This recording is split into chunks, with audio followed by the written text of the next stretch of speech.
Hello everyone, I am Shambhavi from Progressive Science Education and today we're gonna take up with the topic from class 9th, that is chapter 5, the fundamental unit of life.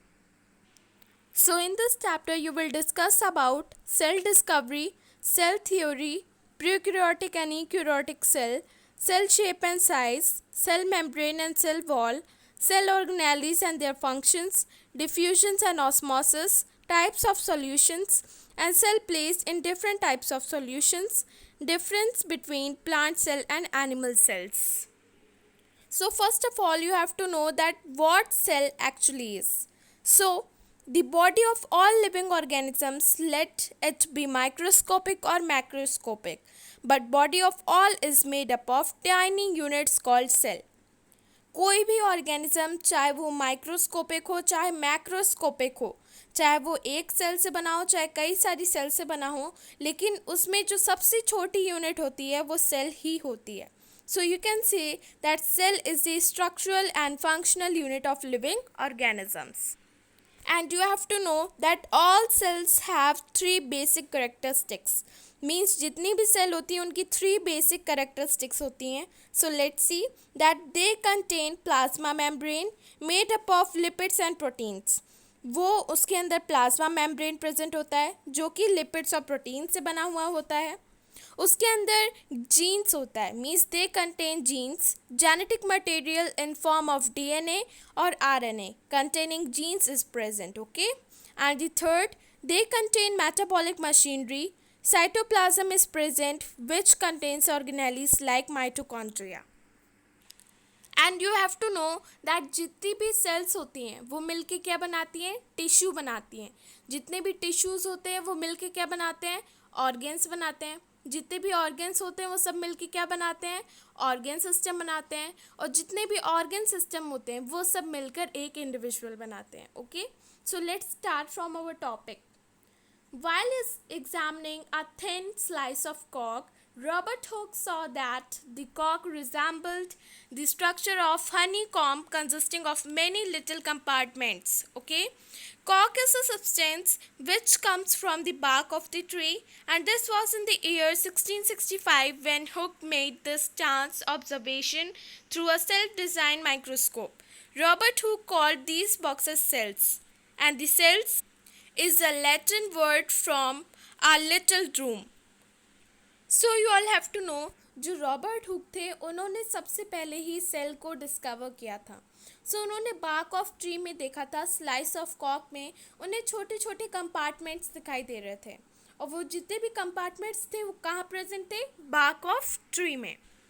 और Robert Hooke ने ये इसे कब observe किया था, 1665 में. उन्होंने एक माइक्रोस्कोप, सेल्फ डिज़ाइन माइक्रोस्कोप था, उन्होंने खुद से डिज़ाइन किया था उस माइक्रोस्कोप को, और उसकी हेल्प से उन्होंने ये ऑब्जर्वेशन किया था.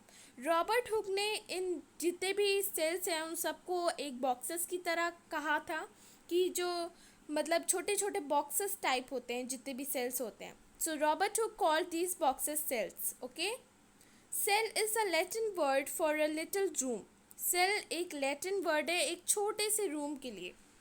This may seem to be a very small and insignificant incident, but it is very important in the history of science. Okay, so आप कह सकते हैं ये बहुत ही छोटा और एक इनसिग्निफिकेंट इंसिडेंट था, लेकिन हमारी साइंस की हिस्ट्री के लिए बहुत ही इम्पॉर्टेंट था. So this was the very first time that someone had observed that the living things appears to consist of separate units, and the use of the word cell to describe these units in being used till this day in biology. So let us find out about cells. So आप कह सकते हैं ये पहली बार था जब किसी ने एक छोटे से लिविंग थिंग को कंसिस्ट किया था as a separate unit. Okay, so अब आप और भी साइंस के बारे में, मीन साइंस में जो सेल्स हैं, द फंडामेंटल यू कैन से the functional and structural unit of life जो सेल है उसके बारे में आप इस चैप्टर में डिटेल में जान पाएंगे. Okay, so let's start. So first of all, what are living organisms made up of. जो लिविंग ऑर्गेनिजम्स होते हैं वो किससे बने होते हैं. So let's take an activity that let us take a small pieces from an onion bulb. With the help of a pair of forceps, we can peel off the skin called enterprises for the concave side inner layer of the onion. This layer can be put immediately in a watch glass containing water, and this will prevent the peel from getting folded or getting dry. What do we do with this peel? So अब देखिए, आप एक छोटा सा piece लेंगे onion bulb का, okay, और pair of forceps की हेल्प से उसे पील ऑफ करेंगे, उसकी स्किन को पील ऑफ करेंगे, जिसको हम लोग क्या कहते हैं, epidermis, okay. And the concave side inner layer of the onion means उसके अंदर तक पूरा उसको पील ऑफ करते रहेंगे. And this layer can be put immediately in watch glass, और इस लेयर को आप तुरंत ही एक वॉच ग्लास में रख देंगे और उसमें वाटर को फिलअप कर देंगे. This will prevent the peel from getting folded और गेटिंग ड्राई. इसको आप मतलब प्रिवेंट करेंगे कि वो फोल्ड ना हो और ड्राई ना हो, मीन्स सूख ना जाए, ओके. सो अब आप सोच रहे होंगे कि हम इस पील के साथ क्या करेंगे. सो let's C that let us take a glass slide, put a drop of water on it and transfer a small piece of peel from the watch glass to the side. Okay? So आप एक glass side लेंगे, उसमें drop of water को on it and transfer a small pieces of peel. Okay? जो peel आपने दिया है उसको transfer कर देंगे from the watch glass to the slide में transfer कर देंगे. Make sure that the peel is perfectly flat on the slide. आप इसे श्योर कीजिए कि जो वो पील है वो परफेक्टली फ्लैट है स्लाइड पे. A thin camel hair paint brush might be necessary to help transfer the peel, and now we put a drop of saffron solution on this piece followed by a cover slip. Okay? So अब आप क्या करेंगे, उसमें saffron solution को डाल देंगे. अब आप देखिए कि उसमें कोई भी एयर बबल्स ना बने, okay. So take care, avoid air bubbles while putting the cover slip with the help of a mounting needle, okay. Ask your teacher for help. We have prepared a temporary mount of onion peel. We can observe the slide under low power followed by high powers of the compound microscope. So first of all आप इस microscope को देखिए, यहाँ पर आई piece present है, and here body tube, here coarse adjustment, here fine adjustment, here arms, here objective lens, here stage, here sieve, here clip, and here microscope slide, and here condenser, here stage, here sieve, here mirror, and here base. Okay, I hope you all see this microscope carefully. And after that it is compound microscope, okay. You have to know that this is compound microscope. Now after that, what do we observe as we look through the lens? Can we draw the structure that we are able to see through the microscope? On an observation sheet, does it look like figure 5.2? सो हमने जो एक पील तैयार की थी, सो अब हम उसे lens की हेल्प से ऑब्जर्व करेंगे, ओके. सो जैसे कि आप इस फिगर में देख रहे हैं, यहाँ पर न्यूक्लियस प्रेजेंट है, सेल्स प्रेजेंट है. सो ऐसे ही एक सेल ऑफ ओनियन पील को डिफाइन किया गया है. मीन्स जो सबसे छोटी यूनिट होती है किसी भी लिविंग ऑर्गेनिजम्स की, वो क्या होती है, सेल होती है, इसी को डिफाइन करने के लिए. सो जैसे कि आप इस फिगर में देख पा रहे हैं, यहाँ पर मिडिल में न्यूक्लियस प्रेजेंट है, और ये जितने भी ब्लॉक्स बने हैं वो सब क्या हैं, सेल्स हैं. We can try preparing temporary mounts of peel of onions of different sizes. What do we observe? Do we see similar structure of different structures? So, what are these structures? So, अगर हम जो onion पील है उसको different size में convert कर दें, means उसका size अगर चेंज हम कर दें, सो उससे क्या हमें सिमिलर स्ट्रक्चर मिलेगा जो अभी हमें मिला. So, what are these structures? These structures look similar to each other. Together they form a big structure like an onion bulb. We find from this activity that onion bulbs of different sizes have similar small structures visible under a microscope. The cell of the onion peel will all look the same regardless of the size of the onion they came from. सो हमने अभी अपनी activity में क्या देखा कि जो उनका structure था वो सिमिलर दिख रहा था एक दूसरे से. वो एक बड़ा स्ट्रक्चर बना रहे थे, मिल करके एक बड़ा स्ट्रक्चर बना रहे थे, जिसको हम लोग क्या कहेंगे, ओनियन बल्ब, ओके. सो उस एक्टिविटी में आपने क्या ऑब्जर्व किया कि उसका जो साइज़ था वो भले ही डिफरेंट हो, लेकिन उसका स्ट्रक्चर था जो था वो स्मॉल स्ट्रक्चर, वो सिमिलर था, विजिबल अंडर अ माइक्रोस्कोप, अगर आप माइक्रोस्कोप की हेल्प से देखें। जो सेल ऑफ ओनियन पील था with all look the same, वो सेम दिख रहा था, आप चाहे जहाँ से देखिए, regardless of the size of the onion they come from. अगर आप साइज को ना देखें, उसके स्ट्रक्चर को देखें, तो वो टोटली सेम दिख रहा था। So these small structures that we see are the basic building units of onion bulb. These structures are called cell. Not only onions but all organisms that are made up of cells. जैसे कि मैंने आपको बताया, यही छोटी छोटी जो units होती हैं वो ही सेल्स होती हैं जो कि एक बड़ा यूनिट बनाती हैं, मीन्स एक बड़े इंडिविजुअल को फॉर्म करती हैं। जैसे कि आपने ओनियन बल्ब को देखा, आपने देखा कि उनकी जो यूनिट्स थी या छोटे छोटे सेल्स से बनी हुई थी, लेकिन उन्होंने एक बड़ा स्ट्रक्चर बनाया। सो यू कैन से दैट जो सेल होती हैं वो किसी भी इंडिविजुअल की बिल्डिंग ब्लॉक्स होती हैं। जैसे कि हाउस को बनाने के लिए हमें ब्रिक्स की ज़रूरत होती है, जैसे कि आप कह सकते हैं that bricks are the building blocks of house. Matter के लिए आप कह सकते हैं atoms and molecules are the building blocks of matters. वैसे ही आप किसी भी इंडिविजुअल के लिए कह सकते हैं that the cells are the building blocks of any individual. Okay, इसीलिए हम लोग इसको स्ट्रक्चरल और फंक्शनल यूनिट ऑफ लाइफ भी कहते हैं। ये सिर्फ ओनियन के लिए नहीं है, जितने भी लिविंग ऑर्गेनिजम्स होते हैं उन सब के लिए जो सबसे छोटी यूनिट होती है वो क्या होती है? Cell. However there are also single cell, means ऐसा भी होता है कि कुछ कुछ इंडिविजुअल में खाली एक ही सेल होती है, लेकिन वो अपने आप में ही रह पाती है। सो यू कैन से दैट किसी भी इंडिविजुअल में सबसे छोटी यूनिट जो होती है वो सेल होती है, चाहे उसमें एक सेल हो चाहे कई सारी सेल हो, लेकिन सबसे छोटी यूनिट क्या होती है? सेल होती है। Now C, cells were first discovered by Robert Hooke in 1665. जो सेल थी उसको सबसे पहले किसने डिस्कवर किया था? रॉबर्ट हुक ने 1665 में। He observed the cells in a crock slice with the help of a primitive microscope. जैसे कि मैंने आपको बताया कि रॉबर्ट हुक ने सबसे पहले डिस्कवर किया था सेल को, उन्होंने कहाँ ऑब्जर्व किया था? ट्री की बाक में, कॉक of slice. You can say that कॉक स्लाइस में उन्होंने देखा था अपने खुद के बनाए सेल्फ मेड माइक्रोस्कोप की हेल्प से। Okay, Leeuwenhoek 1674 with the improved microscope discovered the free living cells in pond water of the first time. Robert Hooke तो उन्होंने तो बाक ऑफ स्लाइस मीन्स कॉक स्लाइस में देखा था, लेकिन लुइनहॉक ने कहाँ देखा था? मीन्स एक ड्रॉप ऑफ वाटर में, पॉन्ड वाटर में उन्होंने सेल को डिस्कवर किया था, फर्स्ट टाइम उन्होंने देखा था।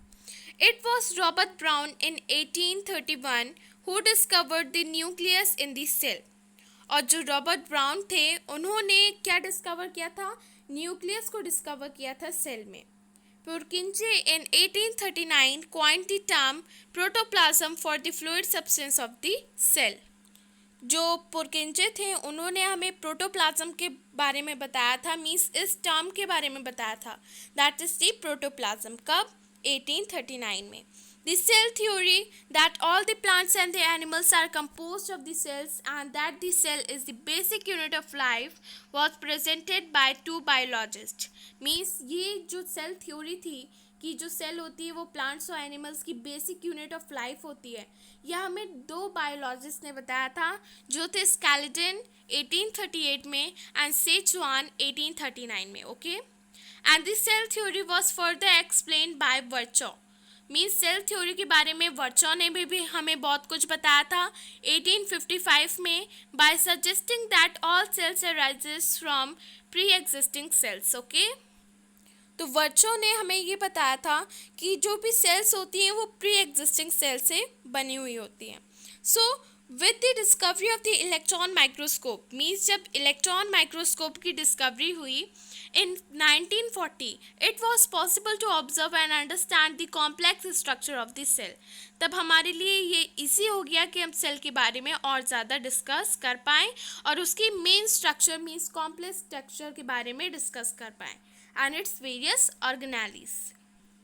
The invention of magnifying lenses led to the discovery of microscopic world.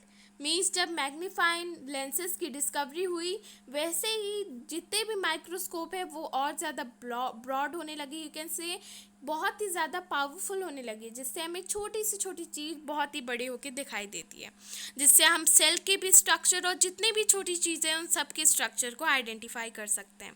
So it is now known that a single cell may constitute a whole organisms as in amoeba. जैसे कि मैंने आपको बताया था, sales किसी ऑर्गेनिजम्स में एक ही होती हैं और कई ऑर्गेनिजम्स में कई सारी सेल्स भी प्रेजेंट हो सकती हैं.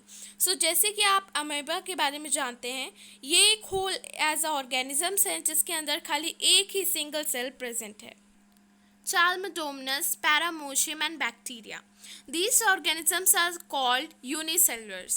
Means जिन organisms के अंदर खाली एक ही सेल होती है, मीन्स सिंगल सेल्स होती है, जिसके बारे में अभी आपने देखा, एमाइबा के बारे में, पैरामोशियम के बारे में, बैक्टीरिया के बारे में, चाल्मोडोमोनास के बारे में, ये सब यूनिसेलुलर ऑर्गेनिजम्स हैं, मीन्स जिनके अंदर सिंगल सेल प्रेजेंट होती है. On the other hand, many cells group together in a single body and assume different functions in it to form various body parts in multicellular organisms. Multi means many, such as some fungi, plants and animals, and can we find out the names of some more unicellular organisms. So जैसे unicellular में single cell होती है, वैसे ही multi cellular भी होता है जिसमें कई सारी सेल्स प्रेजेंट होती हैं. जैसे कि आप मोस्ट कॉमन एग्जांपल ले सकते हैं प्लांट्स, एनिमल्स और ह्यूमन बींग्स, और जितने भी फंगी होते हैं, आप कह सकते हैं कोई भी लिविंग ऑर्गेनिजम्स जिसके अंदर कई सारी सेल्स प्रेजेंट होती हैं, उन्हें हम लोग क्या कहते हैं, मल्टी सेलुलर ऑर्गेनिजम्स. और जिनके अंदर खाली सिंगल सेल प्रेजेंट होती है, उन्हें हम लोग क्या कहते हैं, unicellular organisms. Even multicellular organisms has come from a single cell. Means कभी कभार मल्टी सेलुलर ऑर्गेनिजम्स भी, means you have to know, ये जो मल्टी सेलुलर ऑर्गेनिजम्स हैं वो भी तो एक सिंगल सेल से ही बने हुए हैं. यू कैन से दैट एक सिंगल कई सारी सेल्स से मल्टी सेलुलर ऑर्गेनिजम्स बने हैं. So how cells divide to produce cells of their own kind.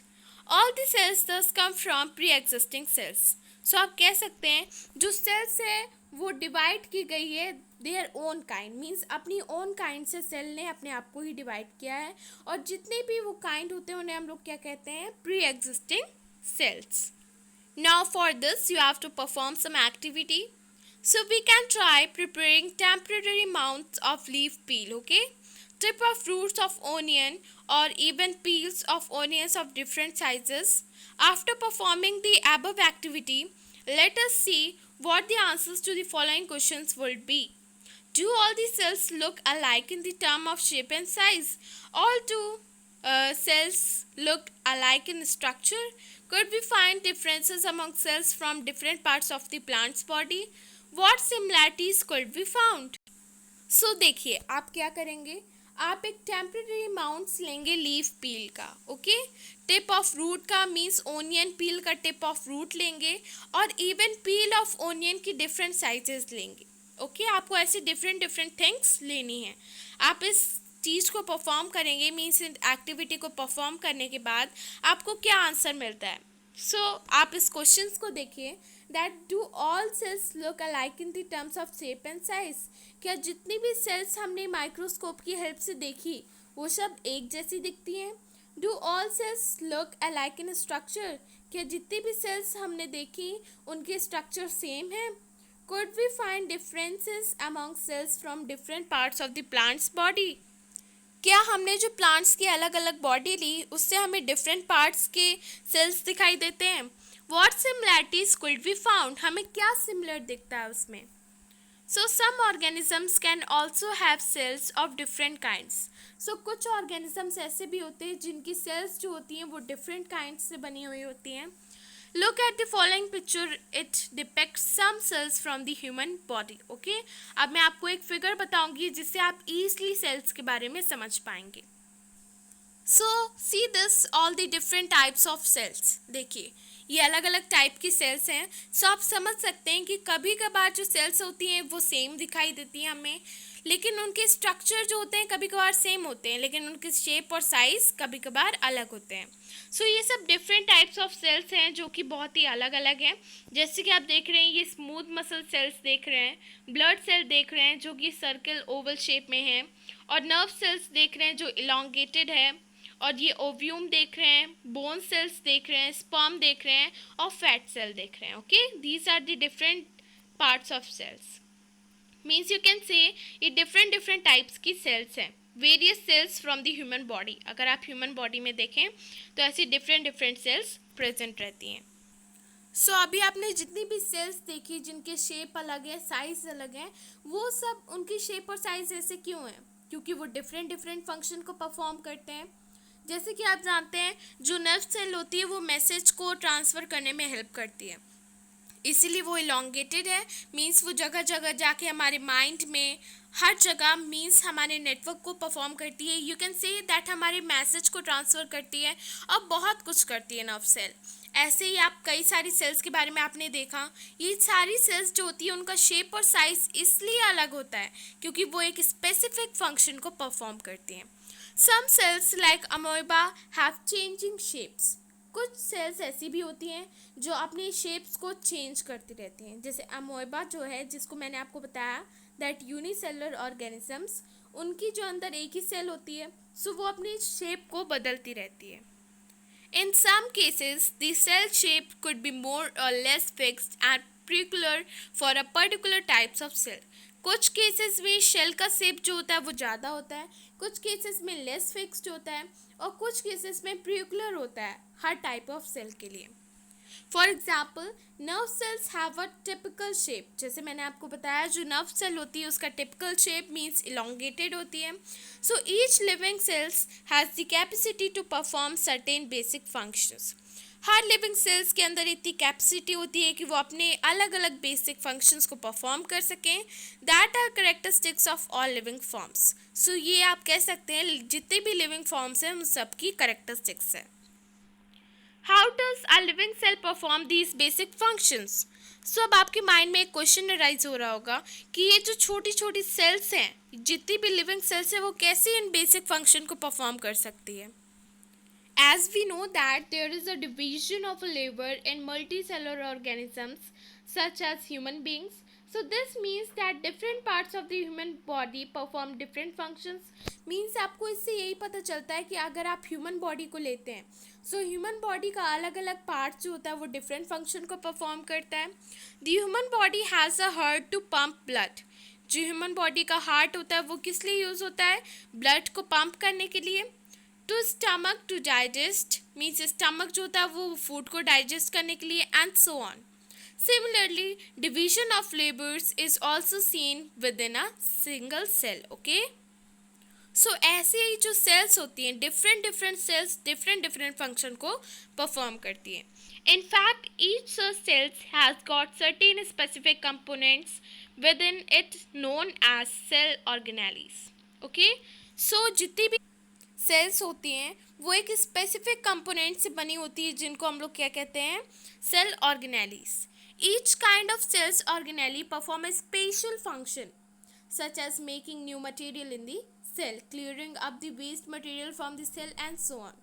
सो जितनी भी सेल ऑर्गेनेलीज हैं वो डिफरेंट डिफरेंट फंक्शन परफॉर्म करती हैं। यू कैन से स्पेशल फंक्शन परफॉर्म करते हैं, जैसे कि कुछ नए मटेरियल का फॉर्मेशन करना सेल में, सेल को क्लीन करना, वेस्ट मटेरियल को ऑफ करना, और कई सारी चीज़ें। A cell is able to live and perform all its functions because of these organelles. सो जो सेल्स होती हैं वो रह पा रही हैं और जितने भी फंक्शन परफॉर्म कर पा रही हैं just because of organelles. So these organelles together constitute the basic units called the cell. So आप कह सकते हैं ये जो ऑर्गेनेलीज होती हैं ये मिलकर एक basic constitutes means basic unit बनाती हैं जिसे हम लोग क्या कहते हैं? Cell. It is interesting that all cells are found to have same organelles. Means ये बहुत ही इंटरेस्टिंग बात है कि जितनी भी सेल्स होती हैं उनकी सेम ऑर्गेनेलीज होती है, no matter what their functions is और what organisms they are found in. इससे कोई भी मैटर नहीं करता है कि उनके फंक्शंस अलग हैं या वो अलग काम कर रही हैं या कुछ भी कह सकते हैं आप। और जितनी भी अगर आप कह सकते हैं ऑर्गेनिजम्स अलग हैं, सो इससे कोई भी फ़र्क नहीं पड़ता है। जितनी भी सेल ऑर्गेनेलीज होती हैं वो हर सेल में सेम रहती हैं। Now our next topic that what is the cell made up of, means cell किससे बना होता है। What is the structural organisms of organisation of a cell, कौन सी ऐसी चीज़ है जो सेल की स्ट्रक्चरल ऑर्गेनाइजेशन है। मीन्स आप जो स्ट्रक्चरल ऑर्गेनाइजेशन ऑफ सेल को क्या कह सकते हैं, means what is it. Okay, We saw above that the cells has a special components called organelles. जैसे मैंने अभी आपको बताया सेल का एक स्पेशल कंपोनेंट्स होता है जिसे हम लोग क्या कहते हैं, ऑर्गेनेलीज कहते हैं, और जिसकी वजह से ये जो सेल होती हैं वो ऑर्गेनाइज करती हैं, मीन्स फॉर्म होती हैं। If we study a cell under a microscope, अगर हम सेल के बारे में माइक्रोस्कोप के अंडर स्टडी करें, we would come across these features in almost every cells. So ये जितने भी फीचर्स है ये हम हर सेल में फाइंड आउट करेंगे। Plasma membrane, nucleus and cytoplasm, all activities inside the cells and interactions of the cells with its environment are possible due to these features. Let us see how. सो आपने देखा हर sales में कुछ कुछ function हम देखते हैं कि वो अलग अलग फंक्शंस करती हैं। सो कुछ चीज़ें ऐसी होती हैं जो हर सेल्स के अंदर प्रेजेंट होती हैं, जैसे कि प्लाज्मा मेम्ब्रेन, न्यूक्लियस और साइटोप्लाज्म। सो ये जितनी भी एक्टिविटीज़ होती हैं जो सेल परफॉर्म करती हैं with the help of cell organelles, and the interaction of the cells with its environment are possible due to these features. और इन सब फीचर्स की वजह से जो सेल हमारे इन्वायरमेंट में प्रेजेंट है, यू कैन से हमारी बॉडी में जो सेल्स प्रेजेंट हैं वो रह पा रही हैं। Okay, so let us see how. So अब देखिए कैसे। Now let's see what is plasma membrane और सेल मेम्ब्रेन। सो अब आप देखेंगे कि जो प्लाज्मा मेम्ब्रेन होता है और cell membrane, you can say that जो प्लाज्मा मेम्ब्रेन को हम लोग सेल मेम्ब्रेन भी कहते हैं। So you can say that what is plasma membrane, इसके बारे में आप डिस्कस करने जा रहे हैं। So this is the outermost covering of the cells that separates the contents of the cells from its external environment, and the plasma membrane allows or permits the entry and exit of some materials in and out of the cell. It also prevents movement of some other materials, and the cell membrane therefore is called a selectively permeable membrane. So how does the movement of substances take place into the cell? How do substances move out of the cell? So some substances like carbon dioxide or the oxygen can move across the cell membrane by the process called diffusion. So we have studied the process of diffusion in earlier chapters. So we saw that there is a spontaneous movement of substances from a region of high concentration to a region where its concentration is low. Okay? सो जो plasma membrane होती है वो outer most covering होती है हर cell की। You can say that किसी भी cell की आउटर मोस्ट कवरिंग को हम लोग क्या कहते हैं, प्लाज्मा मेम्ब्रेन, जो कि सेल को एक्सटर्नल इन्वायरमेंट से सेपरेट कर सकती है। ओके, जो कि बाहर के इन्वायरमेंट से सेल को सेपरेट करती है। और जो प्लाज्मा मेम्ब्रेन होती है वो कुछ ही चीज़ों को इस सेल्स के अंदर से इन और आउट होने देती है, वो कुछ सेलेक्टिव चीज़ों को ही अंदर आने देती है और बाहर जाने देती है। ओके, और ये जितने भी कुछ और मटेरियल्स होते हैं उन सब के मूवमेंट को भी प्रिवेंट करती है। इसीलिए हम सेल मेम्ब्रेन और यू कैन से प्लाज्मा मेम्ब्रेन को सेलेक्टिवली परमेएबल मेम्ब्रेन भी कहते हैं। सो अब आप सोच रहे होंगे कि जो मूवमेंट ऑफ सब्सटेंसेस है वो सेल के अंदर कैसे टेक प्लेस करता होगा। How do substances move out of this cell, कैसे सब्सटेंसेस सेल के अंदर से बाहर जा पाते होंगे और बाहर के अंदर आ पाते होंगे। सो यू कैन से कुछ सब्सटेंसेस जैसे कि कार्बन डाइऑक्साइड और ऑक्सीजन जो होते हैं वो सेल मेम्ब्रेन के पास मूव कर पाते हैं due to the process of diffusion. जैसे कि आपने लास्ट चैप्टर्स में डिस्कस किया ही था कि डिफ्यूजन क्या होता है। जिसमें आपने क्या देखा था कि कोई भी पार्टिकल्स जब मूव कर पाते हैं तो इसी फिनोमिनन को हम लोग क्या कहते हैं, डिफ्यूजन कहते हैं। ऐसे ही कार्बन डाइऑक्साइड और जो ऑक्सीजन होता है जब वो सेल मेम्ब्रेन के अक्रॉस मूव कर पाते हैं उसे हम लोग क्या कहते हैं, डिफ्यूजन। जैसे कि आप जानते हैं कि हमने क्या देखा, जो ये जितने भी पार्टिकल्स होते हैं वो सब क्या करते हैं, स्पॉन्टेनियस मूवमेंट परफॉर्म करते हैं। सो जो सब्सटेंसेस होते हैं वो हायर कॉन्सेंट्रेशन से लोअर कॉन्सेंट्रेशन की तरफ आते हैं। सो इसके लिए आप एक एक्टिविटी भी परफॉर्म कर सकते हैं। आप एक ग्लास ऑफ वाटर में अगर एक आप सेल लेंगे और अगर बाहर मतलब यू कैन से दैट अगर ज़्यादा पानी है, you can say that higher concentration है और सेल के अंदर लोअर कॉन्सेंट्रेशन है, सो उसके अंदर स्पॉन्टेनियस मूवमेंट होगा, मीन्स हायर कॉन्सेंट्रेशन से लोअर कॉन्सेंट्रेशन की तरफ मूवमेंट होगा। सो सारा जितना भी वाटर होगा वो सब किसके अंदर एब्जॉर्ब हो जाएगा, सेल के अंदर।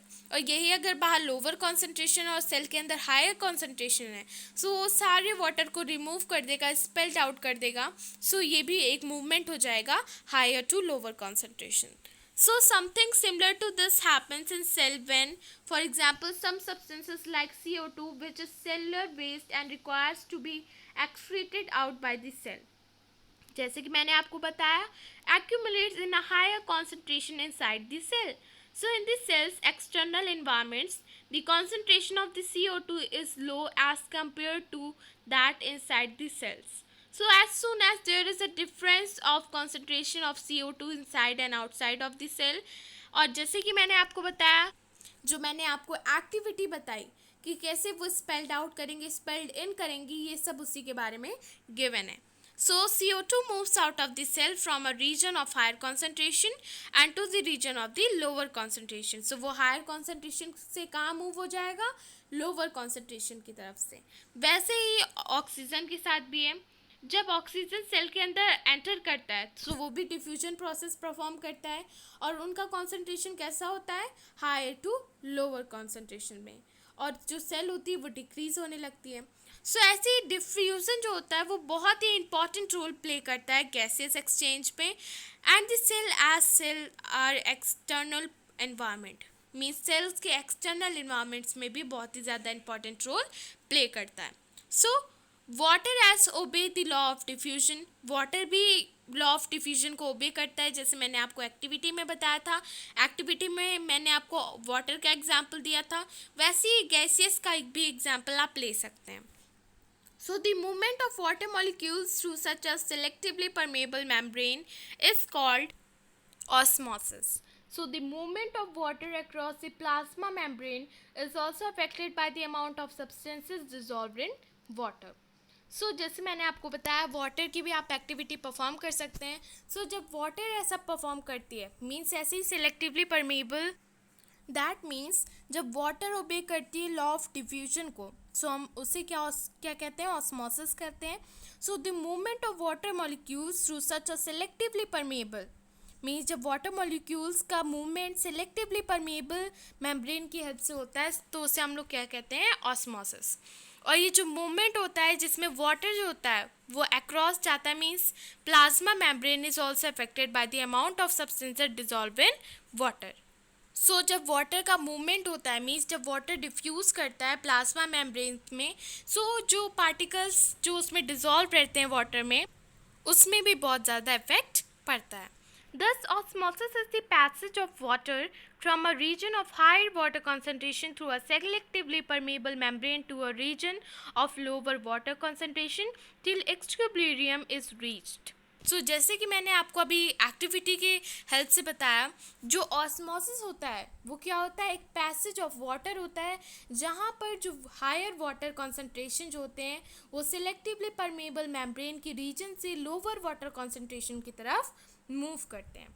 सो what will happen if you put an animal cell on a plant cell into a solution of sugar और सॉल्ट इन वाटर। सो क्या होगा, अभी तक तो आपने ह्यूमन सेल रखी थी, अगर आप एनिमल सेल्स और प्लांट सेल को रखते हैं सॉल्यूशन ऑफ शुगर और सॉल्ट ऑफ वाटर में तो क्या होता है। So one of the following three things could happens if the medium surroundings the cell has a higher water concentration than the cell, meaning that the outside solution is very dilute, okay, and the cell with the grain water by osmosis such as a solution is known as hypotonic solution.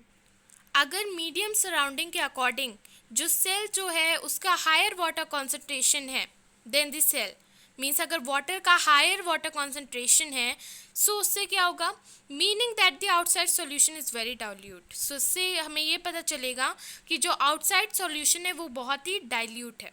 और जो cell जो है वो water को gain करेगा, जैसे मैंने आपको बताया कि हायर टू लोअर कॉन्सेंट्रेशन की तरफ मूव करते हैं by osmosis. Okay, such as a solution is known as hypotonic solution. So ऐसे सॉल्यूशन को हम लोग क्या कहते हैं, hypotonic solution. Water molecules are free to pass across the cell membrane. जो वाटर मॉलिक्यूल्स होते हैं वो फ्री हो जाते हैं और वो सेल मेम्ब्रेन के अक्रॉस मूव कर पाते हैं in both direction. Okay, but more water is come in to the cell then we leave. Okay, जितना भी वाटर आप चाहें उतना भी आप ऐड कर सकते हैं उस सेल में। The net overall result is that water enters the cell and the cell is likely to swell up. और वैसे ही जो रिजल्ट क्या हमें मिलेगा, जो वाटर होता है वो मतलब हायर टू लोअर कॉन्सेंट्रेशन की तरफ मूव करता है। सो वो स्वेल मतलब जो सेल है उसके अंदर सारा वाटर एब्जॉर्ब हो जाएगा और जो सेल बहुत छोटी सी थी वो स्वेल अप हो जाएगी। Okay, if the medium has exactly the same water concentration, अगर जो मीडियम है उसका एग्जैक्टली सेम वाटर कॉन्सेंट्रेशन है जैसा कि सेल का है, then there will be no net movement of water. तब वाटर में कोई भी मूवमेंट नहीं होगा और सेल कोई ना स्वेल होगी ना रिलीज अप होगी, मीन्स कोई भी मूवमेंट नहीं होगा। Such a solution is known as isotonic solution. और इसी सॉल्यूशन को हम लोग क्या कहते हैं, isotonic solution. Now water crosses the cell membrane in both direction. Water जो है सेल मेम्ब्रेन में बोथ डायरेक्शन में क्रॉस कर सकता है, but the amount going in it the same as the amount going out. लेकिन जो अमाउंट में जिसमें वो अंदर आ रहा है उतना ही सेम अमाउंट होना चाहिए जब वो बाहर जा रहा है। So there is no overall movement of the water. So आप कह सकते हैं इसमें अगर ऐसा नहीं हुआ तो इसमें कोई भी मूवमेंट नहीं दिखाई देगा हमें वाटर में। तो the cell will stay the same size. तो सेल का जो साइज होगा वो हमेशा सेम रहेगा। फिर मतलब अगर ऐसा हुआ तो सेल का साइज स्वेल अप भी नहीं होगा, स्पेल्ट आउट भी नहीं होगा, सेम रहेगा। सो जैसे मैंने आपको एक्टिविटी बताई ऑस्मोसिस की, जब हायर कॉन्सेंट्रेशन से लोअर कॉन्सेंट्रेशन की तरफ मूव करते हैं, means if you take a glass of water उसमें आपने सेल डाल दी। ओके, अगर सेल के अंदर जो है लोअर कॉन्सेंट्रेशन ऑफ वाटर का ज़्यादा कॉन्सेंट्रेशन है, सो सेल जो है सारा वाटर एब्जॉर्ब कर लेगी और स्वेल अप हो जाएगी। सो इसमें भी मूवमेंट हुआ। अगर सेल के अंदर ज़्यादा हायर कॉन्सेंट्रेशन है और वाटर लोअर कॉन्सेंट्रेशन है तो वो स्पेल्ट आउट कर देगी और एकदम पतली सी हो जाएगी सेल। और लेकिन अगर दोनों कॉन्सेंट्रेशन सेम है, अगर दोनों का कॉन्सेंट्रेशन सेम है तब उनमें कोई भी मूवमेंट, यू कैन से उनमें कोई भी डिफ्यूजन मूवमेंट नहीं होगा, diffusion process. Okay, if the medium has a lower concentration of water than the cell, meaning that is very concentrated solution and the cell will lose water by osmosis, such as the solution is known as hypertonic solution। और जब cell remove out करती है water को उससे हम लोग क्या कहते हैं, hypertonic solution. So I hope you all understand this isotonic and hypertonic solution. So हमने किन किन चीज़ों के बारे में डिस्कस कर लिया है, हाइपोटोनिक, हाइपरटोनिक और आइसोटोनिक सॉल्यूशन के बारे में डिस्कस कर लिया है। Again water crosses the cell membrane in both direction, but this time more water leaves the cell than it enters it. Okay, therefore the cell will shrink। Means ये third property है, means जब cell shrink करती है, जब cell के अंदर ज़्यादा concentration है और वो लोअर कॉन्सेंट्रेशन बाहर है तो वो मूव कर देगी, श्रिंक कर देगी। Thus osmosis is a special case of diffusion. So आप कह सकते हैं जो ऑस्मोसिस है बहुत ही स्पेशल केस है डिफ्यूजन का, through a selectively permeable membrane. Okay, now let us try out the following activity। so अब हम कुछ एक्टिविटी देखेंगे जिससे हमारा ये जो होल टॉपिक है वो टोटली क्लियर हो जाएगा। so see this activity that osmosis with a egg। okay, remove the shell of an egg by dissolving it in a dilute hydrochloric acid। आप एग का जो शेल है उसे रिमूव करिए। आप उसको कैसे रिमूव करेंगे, डाइल्यूट हाइड्रोक्लोरिक एसिड में डिसॉल्व करके। The shell is mostly calcium carbonate. जो शेल होता है उसमें ज़्यादा से ज़्यादा कैल्शियम कार्बोनेट प्रेजेंट होता है। A thin outer skin now encloses the cell. Okay, जो थिन आउटर स्किन होती है वो ही केवल एग को अब इनक्लोज कर रही है। Put the egg in a pure water and observe after 5 minutes। आप एग को एक प्योर वाटर में रखिए और 5 मिनट के बाद देखिए. What do we observe? आप क्या देखेंगे? The egg swells because water passes into it by osmosis. जो सेल होगा मीन्स एग, जो एग हमने लिया वो एग क्या करेगा, स्वेल अप हो जाएगा बिकॉज जो वाटर है उसके अंदर से पास कर जाता है इनटू बाय ऑस्मोसिस, ऑस्मोसिस की हेल्प से. Place a similar de-shelled egg in a concentrated salt solution. अब उसी de-shelled egg को आप concentrated salt solution में रखेंगे और 5 मिनट बाद आप क्या ऑब्जर्व करेंगे, जो शेल है मतलब जो एग है हमारा वो श्रिंक आउट हो जाएगा. So why? Water passes out of the egg solution into a salt solution because its salt solution is more concentrated. So mainly आपको इसमें यही जानना है, जब ये मूवमेंट होती है डिफ्यूजन किस में होता है, higher concentration to lower concentration. So we can also try to similar activity with dried raisins और apricots. Okay, so let's see this activity. Put dried raisins, आप कुछ ड्राइड रेसिन्स को रखिए और एप्रिकॉट्स को रखिए प्लेन वाटर में. Okay, and leave them for some times, कुछ समय के लिए उसे छोड़ दीजिए. Then place them into a concentrated solution of sugar और सॉल्ट. तब आप उसमें कुछ कॉन्सेंट्रेटेड सॉल्यूशन डालिए, either you can put it a sugar और salt. Okay, you will observe the following. So आप क्या ऑब्जर्व करेंगे, देखिए. Each gains water and swell when placed in water. जितने भी गेन्स है वो मतलब जितनी भी चीज़ आपने उसमें प्लेस की वो वाटर को गेन कर लेगा और वो स्वेल अप हो जाएगा. However, when placed it in the concentrated solution, it loses water and consequently shrink. और जब आप उसे concentrated solution में डालेंगे तब वो shrink कर जाएगा और totally बहुत छोटा सा हो जाएगा और shrink कर जाएगा. Unicellular freshwater organisms and most plant cells tend to gain water through osmosis. Absorption of water by plants' roots is also an example of osmosis. So thus, diffusion is important in exchange of gases and water in the life of the cell. So हमारे लिए diffusion जो है बहुत ही ज़्यादा important है जब हम gases और water को move कराते हैं, exchange करते हैं in the life of the cell.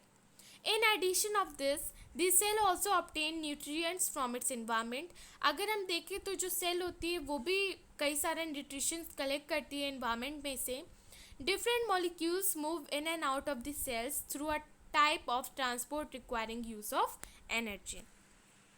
Now the plasma membrane is flexible and is made up of organic molecules called lipid and proteins. जैसे मैंने आपको इंट्रोडक्शन में ही बताया था कि इसमें जो है प्लाज्मा मेम्ब्रेन प्रेजेंट होता है जो कि फ्लेक्सिबल होता है और ऑर्गेनिक मॉलिक्यूल्स से बना हुआ होता है.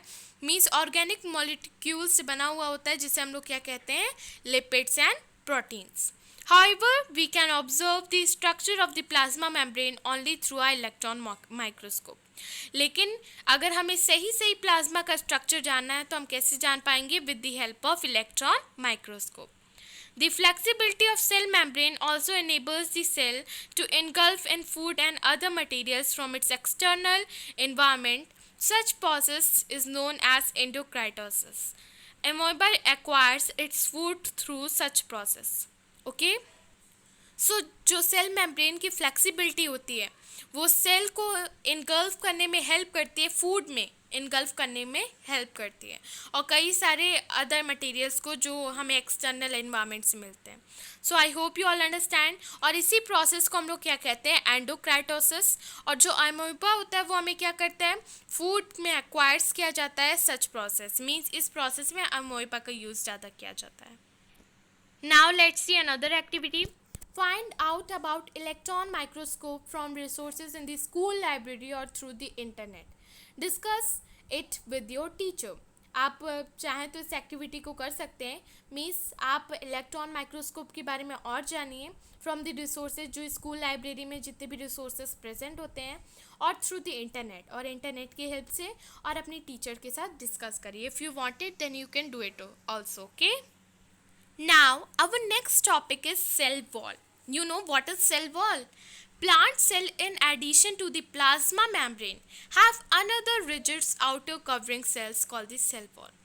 प्लांट सेल में प्लाज्मा मेम्ब्रेन के अलावा भी एक रिजिड सा आउटर कवरिंग होता है केवल प्लांट सेल में. ओके, अभी हम प्लांट सेल की बात कर रहे हैं, उसे हम लोग क्या कहते हैं, cell wall. So the cell wall lies outside the plasma membrane. So ये जो सेल वॉल होती है वो कहाँ प्रेजेंट होती है? प्लाज्मा मेम्ब्रेन के बाहर. The plant cell wall is mainly composed of cellulose. और ये जो प्लांट सेल होती है, प्लांट सेल वॉल, इसे ये किससे बनी हुई होती है? सेलुलोज से. Cellulose is a complex substance. Cellulose एक ऐसा कॉम्प्लेक्स सब्सटेंस है जो कि हमें क्या प्रोवाइड करता है? स्ट्रक्चरल स्ट्रेंथ प्रोवाइड करता है प्लांट्स को, structural strength. Okay, so what we have seen about the cell wall. हमने सेल वॉल के बारे में क्या देखा? प्लांट सेल में प्लाज्मा मेम्ब्रेन के अलावा भी एक रिजिड सा आउटर कवरिंग होता है जिसे हम लोग सेल वॉल कहते हैं. ये सेल वॉल प्लाज्मा मेम्ब्रेन के बाहर प्रेजेंट होता है और ये किससे बना हुआ होता है? सेलुलोज से बना होता है. और सेलुलोज क्या है? एक कॉम्प्लेक्स सब्सटेंस है जो कि हमें स्ट्रक्चरल स्ट्रेंथ प्रोवाइड करता है. मीन्स प्लांट्स को स्ट्रक्चरल स्ट्रेंथ प्रोवाइड करता है. When a living plant cells loses water, जब कोई living plant cells water को लॉस करता है ऑस्मोसिस की हेल्प से, there is a shrinkage or contraction of the content of cell away from the cell wall. Okay, इसी phenomenon को हम लोग क्या कहते हैं? प्लाज्मोलाइसिस. ओके, सो हमने क्या देखा? जब किसी भी लिविंग प्लांट में सेल जो है वाटर को लॉस करता है ऑस्मोसिस की वजह से, जब वाटर को लॉस करता है मतलब जब वो श्रिंक करता है, सो उसके जितने भी कंटेंट होते हैं सेल के वो मूव हो जाते हैं, मतलब सेल वॉल से दूर हो जाते हैं. और इसी फिनोमिनन को हम लोग क्या कहते हैं? Plasmolysis. So we can observe this phenomenon by performing the following activity. So अब हम एक्टिविटी देखेंगे जिसकी हेल्प से हम इस प्रोसेस को और अच्छी तरीके से समझ पाएंगे. So this is the activity. Let's see that mount the peel of royal leaves in water on a slide and examine cell under the higher power of a microscope. Note the small green granules called chloroplast and they contain a green substances called chlorophyll. जब आप पील को means rhino leaf की पील को slide पे रखेंगे और उसे examine करेंगे पावरफुल माइक्रोस्कोप की हेल्प से, तो आप क्या देखेंगे? उसमें बहुत ही स्मॉल ग्रीन जेनुल्स बना हुआ है. सो वो क्या है? क्लोरोप्लास्ट. और उसके अंदर एक ग्रीन सा substance, you can say green pigment present है जिसको हम लोग क्या कहते हैं? Chlorophyll. Put a strong solution of a sugar और salt on the mounted leaf on a slide. आप उसमें स्ट्रॉन्ग सॉल्यूशन डालिए शुगर का, सॉल्ट का, माउंटेड लीफ पे जो कि हमने स्लाइड के ऊपर एग्जामिन करने के लिए रखी है. Wait for a minute and observe under a microscope. आप कुछ मिनट के लिए रुकिए और माइक्रोस्कोप के अंदर उसे ऑब्जर्व करिए. What do we see? Now place some rhoeo leaves in boiling water for a minutes. Okay, so आप रायो लीव्स को आप बॉयल वाटर में रखिए कुछ मिनट्स के लिए. This kills the cell. ये जो है वो सेल को किल कर देगा, मार देगा. Then mount one leaf on a slide and observe it under a microscope. तब आप फिर से उसे स्लाइड पे रखिए और माइक्रोस्कोप के अंदर देखिए. Put a strong solution of sugar and salt onto the mounted leaf on the slide. आप माउंटेड लीफ पे कुछ स्ट्रॉन्ग सा सॉल्यूशन शुगर और सॉल्ट का उस लीफ पे डालिए. Wait for a minute and observe it again. कुछ मिनट के लिए रुकिए और इसे फिर से ऑब्जर्व करिए. What do we find? Did plasmolysis occurs now? क्या हमें क्या देखने को मिलता है? क्या जो प्लाज्मोलाइसिस है वो फिर से ऑकर करता है? What do we infer from this activities? Activity से हमें क्या पता चलता है? It appears that only living cells and non-dead cells are able to absorb water by osmosis. ये फिर से एक लिविंग सेल बन जाता है और नॉन डेड सेल बन जाता है जो कि वाटर को अब्जॉर्ब करने के एबल होता है, मीन्स कैपेबल बन जाता है by the osmosis. Okay, now cell wall permits the cells of the plants, fungi and bacteria to withstand very dilute hypotonic external media without bursting. In such media, the cells tends to take up water by osmosis and the cell swells, building up the pressure against the cell wall and the wall extracting equal pressure against the swollen cell. Because of their wall, such cells can withstand much greater chances in the surroundings medium than animal cell. सो अभी हमें इससे osmosis की whole process पता चल गई कि कैसे पहले सेल जो था वो स्वेल अप हुआ, फिर हमने उसे श्रिंक कराया तो वो टोटली डेड एंड बन गया। उसके बाद हमने जब उसमें फिर से वैसे सॉल्यूशन ऐड किए, सो हमने ऑब्जर्व किया कि वो फिर से स्वेल अप हो रहा है। मीन्स आप इससे समझ सकते हैं कि हमने इससे फिर से वही प्रोसेस को परफॉर्म किया है कि कैसे हमने हाइपोटोनिक, आइसोटोनिक और हाइपोटोनिक को परफॉर्म किया। हाइपरटोनिक, आइसोटोनिक और hypotonic. Okay, I hope you all understand this process very clearly. Okay, now our next topic that is nucleus. अब आपने इन तीनों चीज़ों के बारे में बहुत अच्छी तरीके से समझ लिया है कि हाइपोटोनिक क्या होता है, कि जब सेल जो होता है वो स्वेल अप होता है। उसके बाद आपने आइसोटोनिक के बारे में देखा, उसके बाद आपने हाइपरटोनिक के बारे में देखा। Okay, I hope you all understand this topic very clearly. Now nucleus. अब आप न्यूक्लियस के बारे में डिस्कस करेंगे। आपने पहले प्लाज्मा मेम्ब्रेन के बारे में, जिसको हम लोग सेल मेम्ब्रेन भी कहते हैं, उसके बारे में क्लियरली डिस्कस कर लिया है। Now you will discuss about nucleus. So remember the temporary mount of onion peel we prepared. सो आप उसी टेम्परेरी माउंट को रिमेंबर करिए जो हमने ओनियन पील का प्रिपेयर्ड हमने किया था पहले एक्टिविटी में।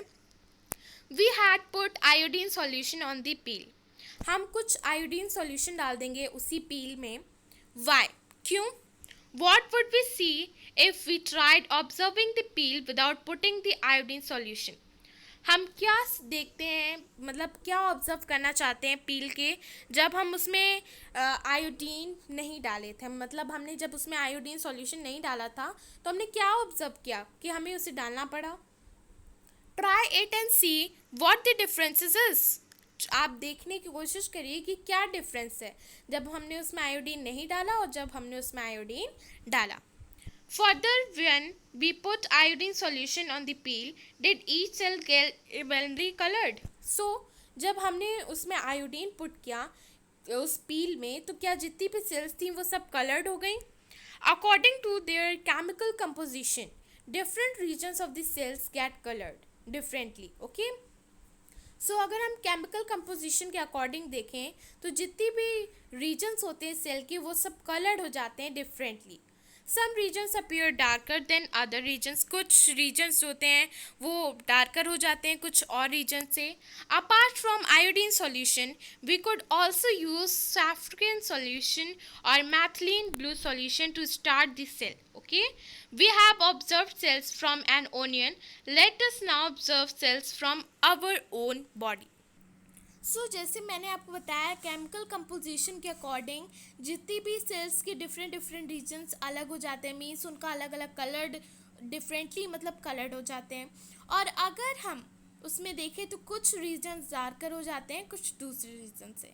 अगर हम आयोडीन सॉल्यूशन के साथ साथ उसमें कुछ सैफ्रन सॉल्यूशन भी ऐड करें, यूज़ करें, और मैथिलीन ब्लू सॉल्यूशन भी यूज़ करें टू स्टेन द सेल। अगर हम उस सेल को स्टेन करने के लिए आयोडीन सॉल्यूशन के साथ साथ सैफ्रन सॉल्यूशन और मैथिलीन ब्लू सॉल्यूशन भी यूज़ कर रहे हैं। So we have observed cells from an onion. So अगर हम अभी तक हमने क्या ऑब्जर्व किया, सेल्स के बारे में ओनियन की हेल्प से ऑब्जर्व किया। अब हम इसे अपनी ओन बॉडी की हेल्प से ऑब्जर्व करेंगे। सो let's see the activity. So activity, let us take a glass slide with a drop of water on it. Using an ice cream spoon, gently scrape the inside surface of the cheek. सो आप क्या करेंगे, एक glass slide लेंगे जिसमें एक drop of water होगा। Okay, आप आइसक्रीम का स्पून लेंगे और उसे स्क्रैप कर देंगे inside the surface of the cheek. Does any materials get stuck on the spoon. क्या कुछ मटेरियल उस पर चिपकता है स्पून पे। With the help of needle we can transfer this material and spread it evenly on the glass slide. अगर हम needle की हेल्प से इस मटेरियल को ट्रांसफ़र करें और स्प्रेड करें, मतलब ग्लास की स्लाइड पे स्प्रेड करें और उसे कीप करें, मीन्स रेडी फॉर दिस। अगर सो आप फिर से देखिए, अगर हमने ग्लास स्लाइड लिया है, ओके, हमने ग्लास स्लाइड लिया है जिसमें हमने एक ड्रॉप ऑफ वाटर रखा है, हमने एक आइसक्रीम स्पून का यूज़ किया, जेंटली यूज़ किया उसको और स्क्रैप किया inside surface of the cheek. Okay, अब आप क्या करेंगे, जो मटेरियल, क्या हमें कोई मटेरियल मिलता है उस स्पून में सो आप निडल की हेल्प से जो भी मटेरियल हमें मिलता है उस मटेरियल को आप ट्रांसफ़र कर दीजिए, ओके, और उसे रख दीजिए, means ready for this, you can say that वो मटेरियल अब रेडी हो चुका है, उसे आप ग्लास साइड पे रख दीजिए. To color the material, we can put a drop of methylene blue solution on it. Material को कलर करने के लिए आप उसमें ड्रॉप ऑफ मैथिलीन ब्लू सॉल्यूशन डाल देंगे. Now the material is ready for the observation under microscope. अब जो मटेरियल है वो हमारा रेडी हो चुका है माइक्रोस्कोप के अंडर ऑब्जर्व करने के लिए. Do not forget to put a cover slip on it. आप उसमें एक कवर स्लिप डालना बिल्कुल भी ना भूलें. What do we observe? हमें क्या ऑब्जर्व करने को मिलता है? So what is the shape of the cell we see? हमने क्या शेप देखा सेल का? Draw it onto the observation sheet. आप उसे ड्रॉ करिए ऑब्जर्वेशन शीट पे. Was there a darkly colored spherical or oval dot-like structure near the center of the each cell? क्या वहाँ पर कोई डार्क कलर्ड सा स्पेरिकल और यू कैन से ओवल तरीके का डॉट लाइक स्ट्रक्चर प्रेजेंट है सेल के सेंटर में? This structure is called nucleus. इसी स्ट्रक्चर को हम लोग क्या कहते हैं? Nucleus. Were there similar structures in onion peel cell? क्या यही same structure onion peel cell पे भी था? The nucleus has a double layered covering cell nuclear membrane. Nucleus में एक double layered covering cell present होती है जिसे हम लोग क्या कहते हैं? Nuclear membrane. The nuclear membrane has pores which allows to transfer of the material from inside the nucleus to its outside. ये जो न्यूक्लियर मेम्ब्रेन होता है उसकी जो पोर्स प्रेजेंट होते हैं वो हमें अलाउ करते हैं जिससे हम जो भी मटेरियल हो वो ट्रांसफ़र कर सकें inside the nucleus to its outside. उसे अंदर भी ला सकें और बाहर भी भेज सकें. That is to the cytoplasm. ऐसे ही सेम साइटोप्लाज्म के साथ भी है which we will talk about in section 5.2.4 जिसके बारे में हम बाद में डिस्कस करेंगे. So the nucleus contain chromosomes. Nucleus के अंदर क्या होता है? क्रोमोसोम्स प्रेजेंट होता है which are visible as rod shaped structure only when the cell is about to divide. अब न्यूक्लियस के अंदर एक chromosomes, you can say that nucleus क्या कंटेन करता है? क्रोमोसोम को कंटेन करता है जो कि विजिबल होता है, मीन्स हमें दिखाई देता है और एक रॉड शेप्ड लाइक स्ट्रक्चर होता है उसका. Only when the cell is about to divide. तब दिखाई देता है जब सेल डिवाइड होने वाली होती है. So, the chromosomes contain information for inheritance of characters from parents to next generation in the form of DNA, deoxyribonucleic acid. So, ये जो हमें क्रोमोसोम्स है जितनी भी इंफॉर्मेशन को कंटेन करता है ये कैसे हमें पता चला है? मतलब इनहेरिटेंस करेक्टर्स क्या कंटेन करता है कि जो पेरेंट्स की करेक्टरिस्टिक्स होती है उनकी जनरेशन में आए, जैसे कि डीएनए की फॉर्म में डीऑक्सीबोन्यूक्लिक एसिड मॉलिक्यूल्स, ओके, इसके फॉर्म में जब उनकी पेरेंट्स की करेक्टरिस्टिक्स जो उनकी जनरेशन में आए तो उन्हें हम लोग क्या कहते हैं? Inheritance. Means you can say that the characteristics of chromosomes. Now, chromosomes are composed of DNA and proteins. Chromosomes क्या composed करता है? DNA को, यानी deoxyribonucleic acid को और proteins को. DNA molecules contain the information necessary for constructing and organizing cells. DNA molecules जो होता है वो इंफॉर्मेशन को कलेक्ट करता है, कंटेन करता है and necessary for constructing and organising cell. और ये नेसेसरी किस लिए होता है? सेल को मतलब कंस्ट्रक्ट करने के लिए और ऑर्गेनाइज करने के लिए, ओके, मतलब किसके लिए? जो कंस्ट्रक्टिंग और ऑर्गेनाइजिंग सेल है. I hope you all understand. Now functional segments of DNA are called genes. ये जो डीएनए का फंक्शनल सेगमेंट होता है इसे हम लोग क्या कहते हैं? Genes. In a cell which is not dividing, means अगर हम सेल में देखें जो कि डिवाइडिंग नहीं है, this DNA is present as the part of chromatin material. Okay, ये डीएनए कैसे as a part of chromatic material की तरह वहाँ प्रेजेंट होता है. Now chromatic material is visible as entangled mass of thread-like structures. So अगर आप chromatin material को देखें तो वो किस तरीके का दिखता है? एक थ्रेड लाइक स्ट्रक्चर की तरह दिखाई देता है. Whenever the cell is about to divide, means जब सेल डिवाइड होने वाली होती है, then the chromatin materials gets organised into chromosomes. तब वो क्रोमैटिन मटेरियल किस में बनने कन्वर्ट होने लगता है? क्रोमोसोम्स में। Now, I hope you all understand this part, that what is actually DNA, genes and nucleus. I hope you all understand the chromosomes, chromatin material, all these very carefully. Now, अब आपने बहुत कुछ nucleus के बारे में discuss कर लिया है. Now you have to know that the nucleus play a central role in cellular reproduction. जो न्यूक्लियस होता है एक बहुत ही सेंट्रल रोल प्ले करता है सेलुलर रिप्रोडक्शन में. So the process by which a single cell divides and forms two new cells, means जो process, ऐसी प्रोसेस जिसमें सिंगल सेल जो होती है वो डिवाइड करती है और दो नए सेल्स को फॉर्म करती है. It also play a crucial part, ये बहुत ही क्रूशियल पार्ट को प्ले करता है. यू कैन से दैट बहुत ही इंपॉर्टेंट रोल प्ले करता है along with the environment in determining the way of the cell will develop and what forms it will exhibit and maturity by directing the chemical activities of the cell. So what we have seen, जो nucleus होता है बहुत ही central role play करता है cellular reproduction में. ये जो process होती है वो सिंगल सेल को डिवाइड करती है दो नए सेल्स को बनाने के लिए. ये बहुत ही क्रूशियल पार्ट प्ले करता है, मीन्स बहुत ही क्रूशियल रोल प्ले करता है along with the environment. Means अगर आप इन्वायरमेंट से देखें, सो इन डिटरमाइनिंग द वे, इस वे को डिटरमाइन करने के लिए जो सेल डेवलप होती है, what forms it will exhibit at maturity. Okay, ये एग्जिबिट कब होती है? मैच्योरिटी में, by directing the chemical activities of the cell. Now in some organisms like bacteria, the nuclear regions of the cells may be poorly defined due to the absence of nuclear membrane. Now कुछ organisms होते हैं जैसे कि bacteria, वो जो इनका जो nuclear regions होता है सेल का वो पुअर होता है. मतलब you can say that poorly defined होता है due to the absence of nuclear membrane, क्योंकि उनके अंदर न्यूक्लियर मेम्ब्रेन प्रेजेंट नहीं होता. Such as undefined nuclear region containing only nucleic acid. ऐसे अनडिफाइंड न्यूक्लियर रीजन को उसके अंदर क्या प्रेजेंट होता है?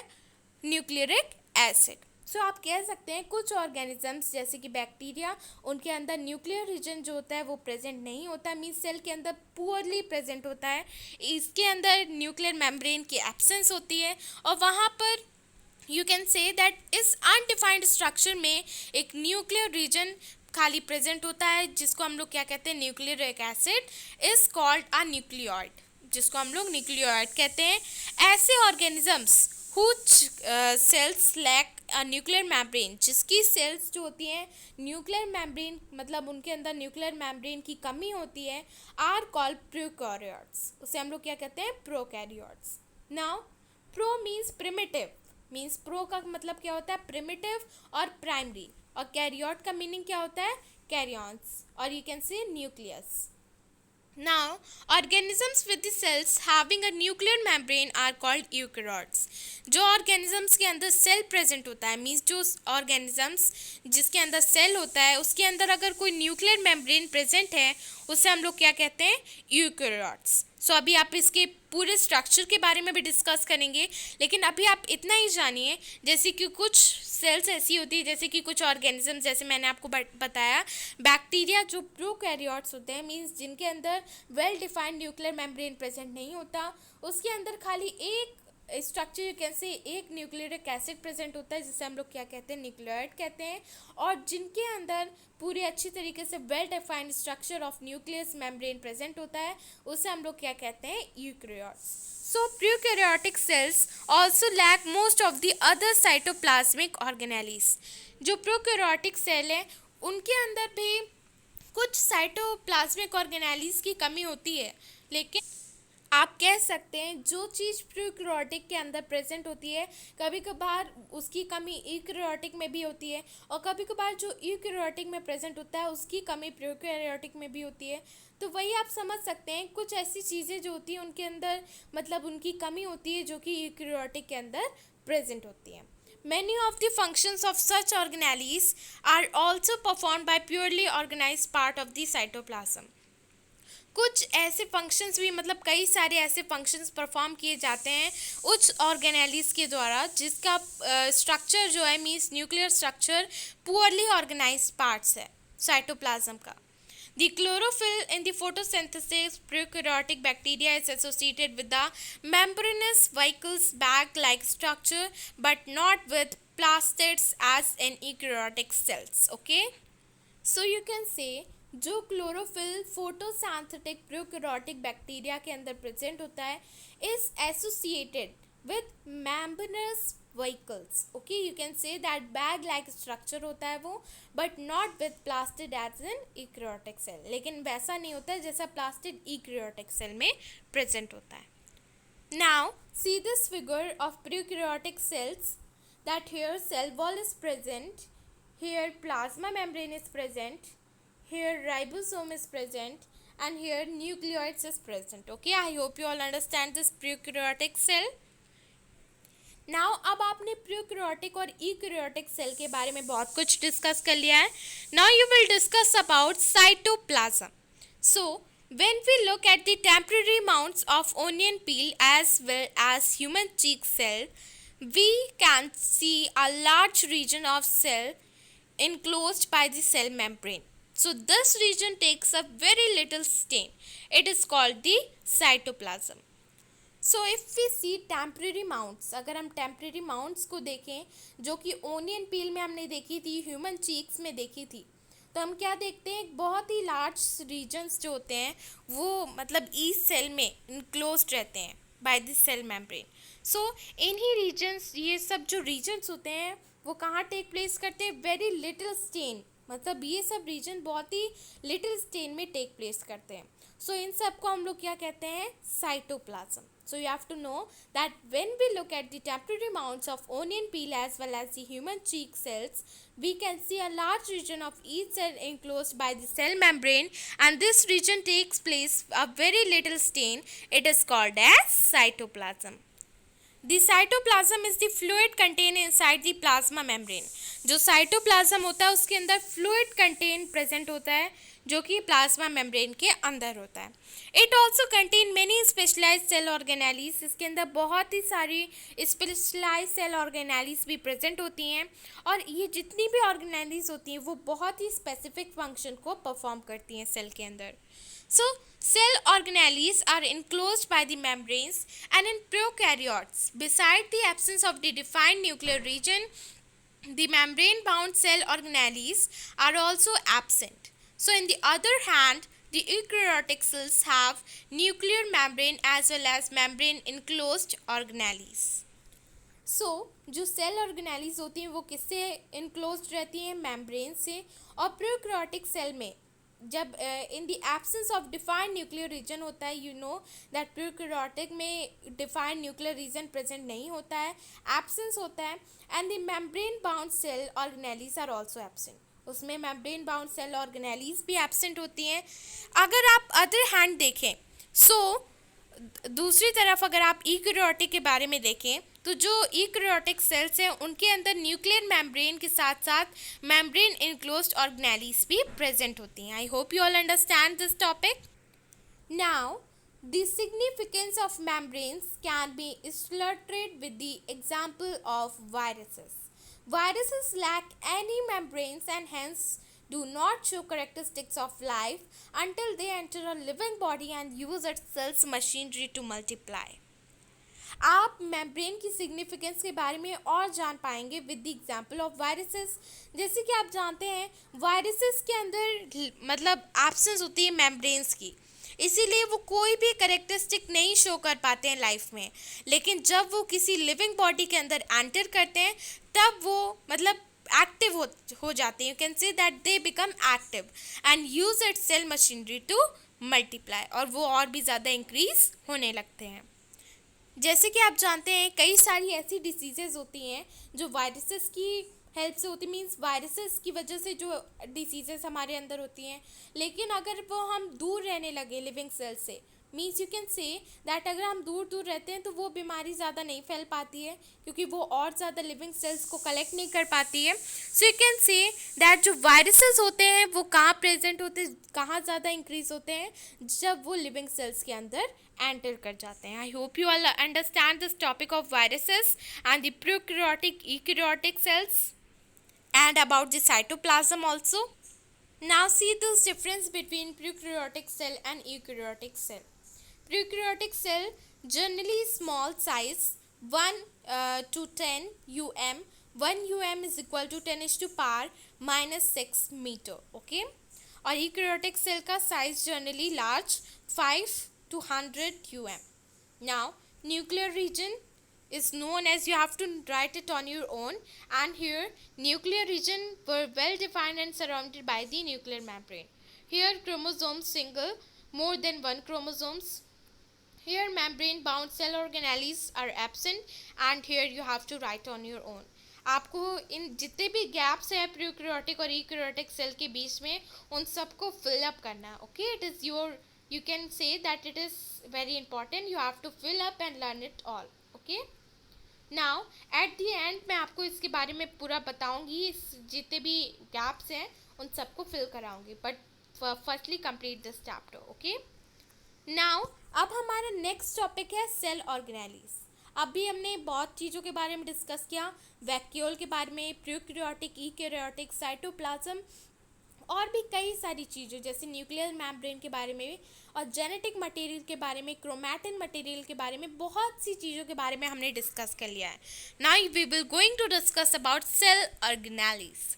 Now every cells has a membrane around it to keep its own content separate from the external environment.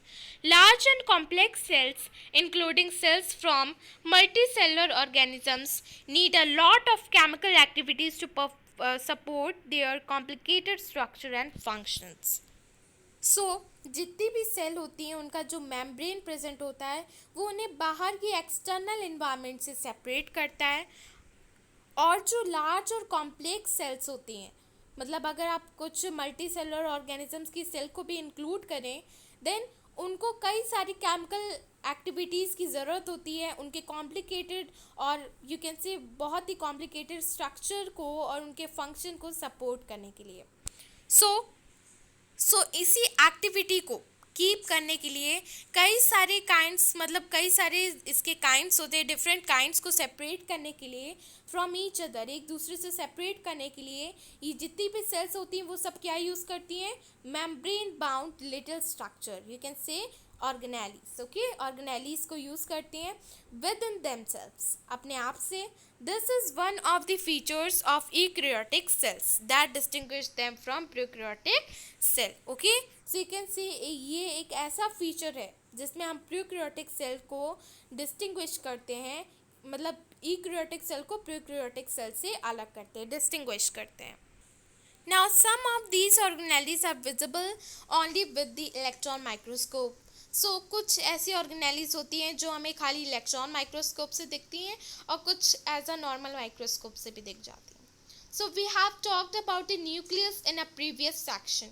हमने पहले nucleus के बारे में डिस्कस कर लिया है. So some important examples of cell organelles which we will discuss now.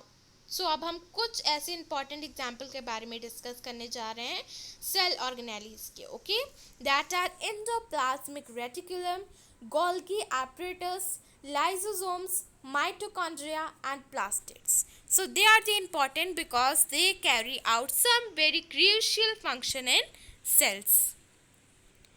जैसे कि आप जानते हैं हमने अभी न्यूक्लियस के बारे में बहुत कुछ डिस्कस किया था. ना अब कुछ इंपॉर्टेंट एग्जांपल्स के बारे में हम डिस्कस करने जा रहे हैं सेल ऑर्गेनेलीज के, जो कि हैं endoplasmic reticulum, Golgi apparatus, lysosomes, mitochondria और प्लास्टिड्स. और इन सब मतलब ये सब जो है बहुत ही इंपॉर्टेंट रोल प्ले करते हैं क्योंकि कुछ बहुत ही क्रूशियल फंक्शन परफॉर्म करते हैं सेल्स में. Now first of all our next topic, that is endoplasmic reticulum. So the endoplasmic reticulum is a large network of membrane bound tubes and sheet. It looks like long tubules or round or oblong bags Vesicles, the ER membranes is similar in structure to the plasma membrane, and there are two types of endoplasmic reticulum, that is rough endoplasmic reticulum RER and smooth endoplasmic reticulum SER. ओके, सो ये जो endoplasmic reticulum है एक बहुत ही large network है membrane bound tubes का और शीट्स का, यू कैन सी बहुत ही लार्ज नेटवर्क है और ये लॉन्ग ट्यूबल्स की तरह दिखाई देता है, यू कैन से लॉन्ग ट्यूबल्स की तरह भी दिखाई देता है, राउंड भी होता है और ऑब्लॉन्ग बैग्स की तरह भी होता है, वेसिकल्स. ओके, सो ये जो इंडोप्लाज्मिक रेटिकुलम का स्ट्रक्चर होता है मतलब सिमिलर होता है एकदम प्लाज्मा मेम्ब्रेन की तरह. सो इसके टू टाइप्स होते हैं, एक rough and smooth endoplasmic reticulum. एक रफ इंडोप्लाज्मिक रेटिकुलम होता है, एक smooth endoplasmic reticulum. Now RER means rough endoplasmic reticulums looks rough under a microscope. Means अगर आप रफ इंडोप्लाज्मिक रेटिकुलम की तरफ देखें तो ये बिल्कुल रफ दिखाई देता है अगर माइक्रोस्कोप के अंदर आप देखें, because it had particles called ribosomes attach to its surface, क्योंकि इसके सरफेस से राइबोसोम्स अटैच होता है. And the ribosomes which are present in all active cells are the sites of protein manufacture. और जो राइबोसोम्स जितनी भी प्रेजेंट सेल्स में एक्टिव होता है वो as a site of protein manufacture की तरह वर्क करता है. The manufactured proteins are then sent to the various places in the cell depending on need and using the ER means endoplasmic reticulum. means जितनी भी manufactured proteins होती हैं वो सब हर जगह भेजी जाती है, मीन्स सेंड की जाती हैं in the cell depending on need, मतलब नीड के अकॉर्डिंग इनको सेंड किया जाता है using the endoplasmic reticulum.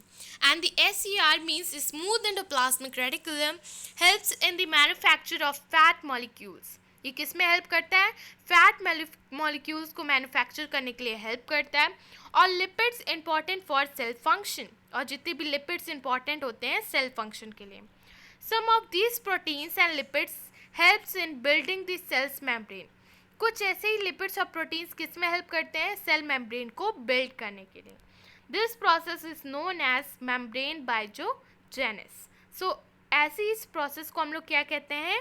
Membrane biogenesis. You have to know it. Okay, some other proteins and lipids function as enzymes and hormones. कुछ ऐसे proteins होते हैं जो कि मतलब कुछ ऐसे प्रोटीन्स और लिपिड्स होते हैं जो कि एंजाइम्स और हार्मोन्स की तरह फंक्शन करते हैं.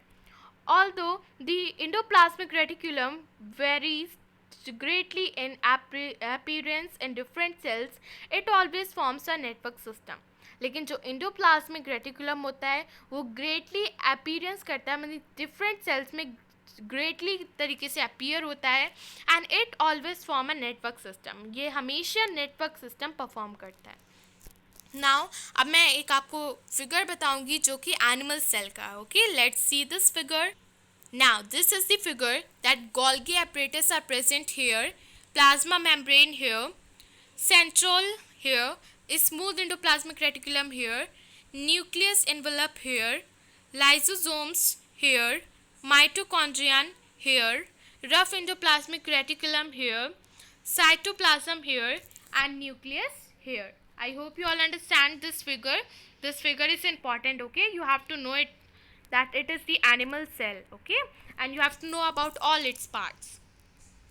Thus, one function of endoplasmic reticulum is to serve as channels for transport of the material, especially proteins, between various regions of cytoplasm or between the cytoplasm and the nucleus.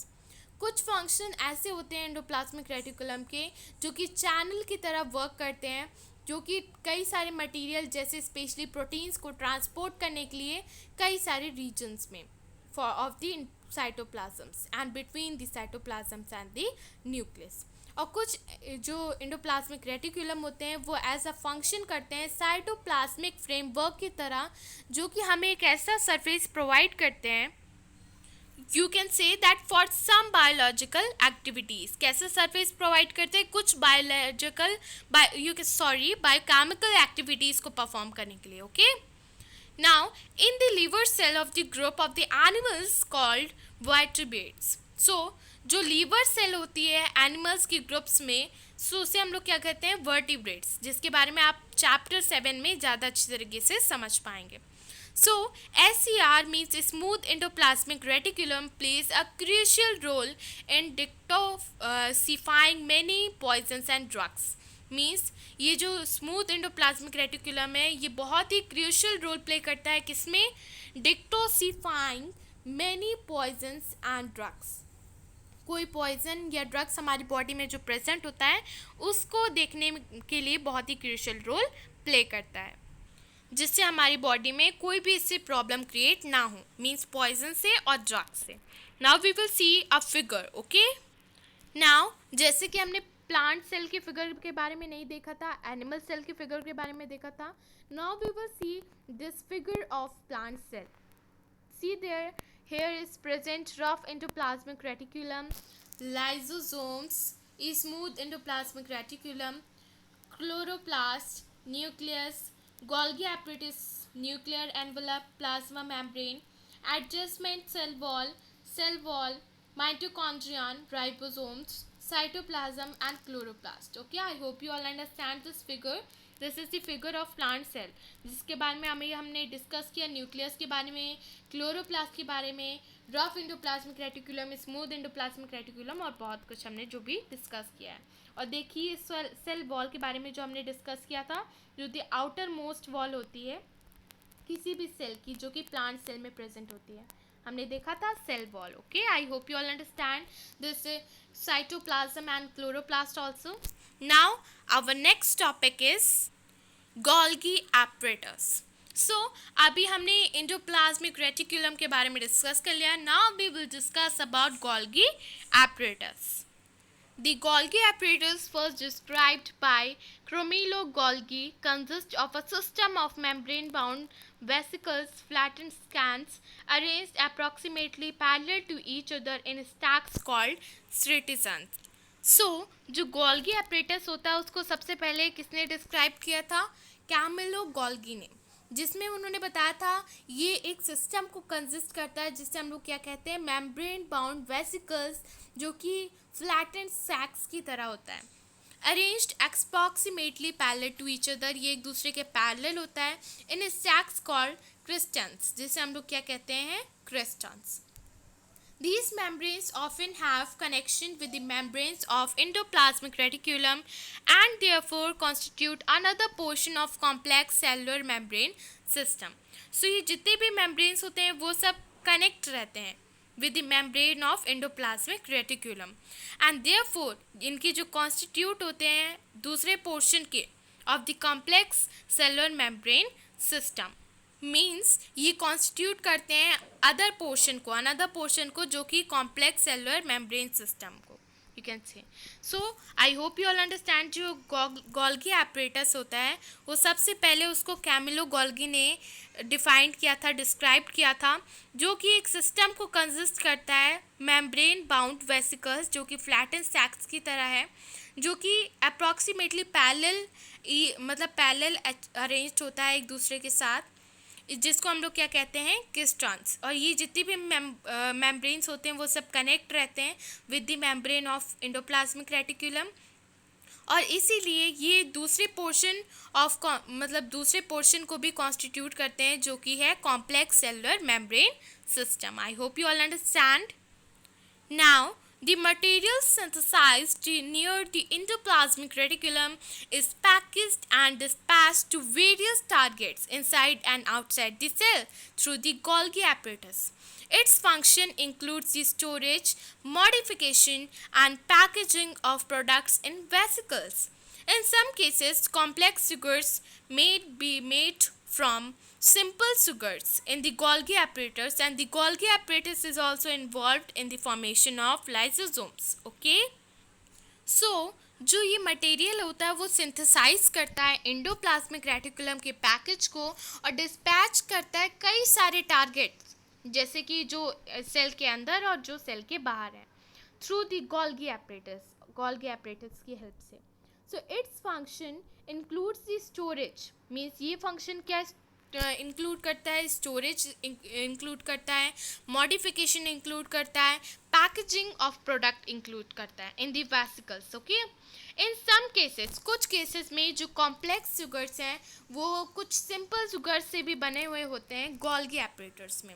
और ये जो Golgi एपरेटर्स है वो और भी कुछ क्या involve करता है, formation of lysosomes. Okay, now first of all see about this great man that is Camillo Golgi, जिन्होंने सबसे पहले गोल्गी के बारे में बताया।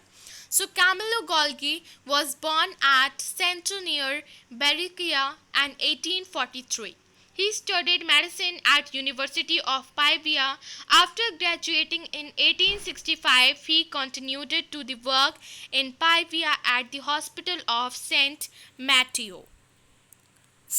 ये जो कैमिलो गोल्गी थे ये कहाँ बॉर्न किए थे, कॉर्टेनो, मतलब कॉर्टेनो एक प्लेस थी जो कि पर्शिया के पास एक प्लेस थी कॉर्टेनो, वहाँ पर ये जन्म लिए थे इन 1843 में। उन्होंने कहाँ स्टडी किया था, university means medicine at the university of Pavia. Pavia की यूनिवर्सिटी में इन्होंने मेडिसिन के बारे में मींस डिस्कस किया था, मींस बहुत ही ज़्यादा पढ़ाई की थी इसके बारे में। आफ्टर ग्रेजुएटिंग के बाद 1865 में इन्होंने पाइविया के बारे में वर्क करना शुरू कर दिया at the hospital of Saint Matthew, मतलब हॉस्पिटल ऑफ सेंट मैथ्यू में इन्होंने वर्क करना शुरू कर दिया। At that time most of this investigation were concern with the nervous system. So उस टाइम पे मोस्ट इन्वेस्टिगेशन किस पे थी, नर्वस सिस्टम पे। In 1872, he accepted the post of Chief Medical Officer. 1872 में इनको कौन सी पोस्ट दे दी गई, चीफ मेडिकल ऑफिसर की। See this great man, okay? And after that, at the hospital for the chronically sick at the Absor. Now, he first started his investigation into the nervous system. इन्होंने पहले अपनी investigation किस पे start की, nervous system में, in the little kitchen of his hospital, means उस hospital की छोटे से किचन में इन्होंने अपनी इन्वेस्टिगेशन स्टार्ट की नर्वस सिस्टम के ऊपर, which he had converted into a laboratory, जिनको मतलब जिस पे उन्होंने उसको कन्वर्ट कर लिया एज अ लैबोरेटरी, उनको मतलब उन्होंने उस छोटे से किचन को लैबोरेटरी बना दिया। And how ever the work of greatest importance, उन्होंने अपने वर्क को बहुत ही ज़्यादा importance the, which Golgi carried out was a revolutionary method of studying individual nerves and cell structure. Means जो गोल्गी उन्होंने कैरीड किया था उस रिवोल्यूशनरी मेथड की हेल्प से, of staining individual nerves and the cell structure की help से उन्होंने गोल्गी बुक के बारे में और भी ज़्यादा डिस्कस किया था। नाउ पहले उन्होंने नर्वस सिस्टम को के बारे में कैरीड किया, मींस उसकी इन्वेस्टिगेशन स्टार्ट की, लेकिन उसी के साथ साथ उन्होंने गोल्गी के बारे में भी बहुत ज़्यादा जान लिया था। Now this method is referred to as the back reaction. So इस मेथड को हम लोग क्या कहते हैं, black reaction. So this method uses a weak solution of silver nitrate and is particularly valuable, means ये जो method होता है बहुत ही weak solution को use करके किया जाता है of silver nitrate and is particularly valuable in tracking the process of most delicate ramification of cell. Okay, all through his life he continued to work on these lines, मतलब अपनी life में उन्होंने इसके बारे में बहुत वर्क किया, modifying and improving this technique, अपनी टेक्निक को मॉडिफाई करने के लिए और भी ज़्यादा इम्प्रूव करने के लिए। Golgi received the highest honour and award and recognition of his work. जो ये गोल्गी था उन्होंने मतलब एज अ एक हाई ऑनर को रिसीव किया था, अवार्ड को रिसीव किया था।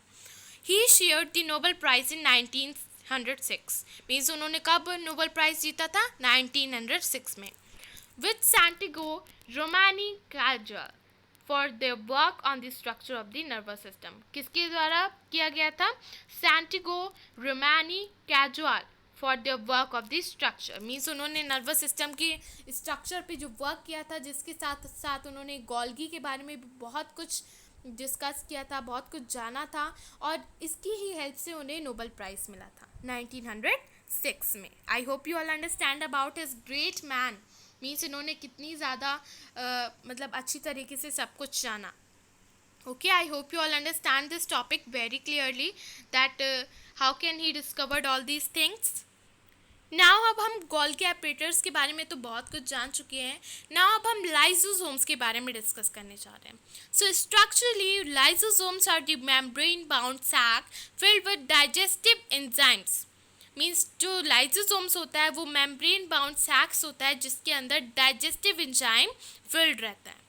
These enzymes are made up of RER. Means ये एंजाइम किससे बना हुआ होता है? Rough endoplasmic reticulum. Lysosomes are the kind of waste disposal system of the cell. Lysosomes किसकी तरह वर्क करता है? एज अ वेस्ट डिस्पोजल की तरह वर्क करता है in the system of the cell. These helps to keep the cell clean by digesting any foreign materials as well as worn out the cell organelles. ये कैसे help करता है? जितनी भी सेल होती हैं उनको क्लीन करने में, उनकी जो भी फॉरेन मटेरियल है उन सबको डाइजेस्ट करने में हेल्प करता है.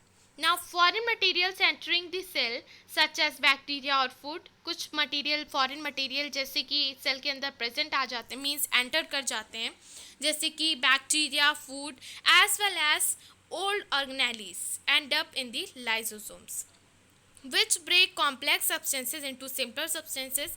means वो जो complex substances को कट करके simpler substances में convert कर देती है जिससे हम easily digest कर पाते हैं. Lysosomes are able to do this because they contain powerful digestive enzymes. Lysosomes ऐसा इसीलिए कर पाती है क्योंकि उसके अंदर बहुत ही powerful digestive enzyme present होता है जो कि कैपेबल होता है जितने भी ऑर्गेनिक मटेरियल है उन सबको ब्रेकिंग डाउन करने में.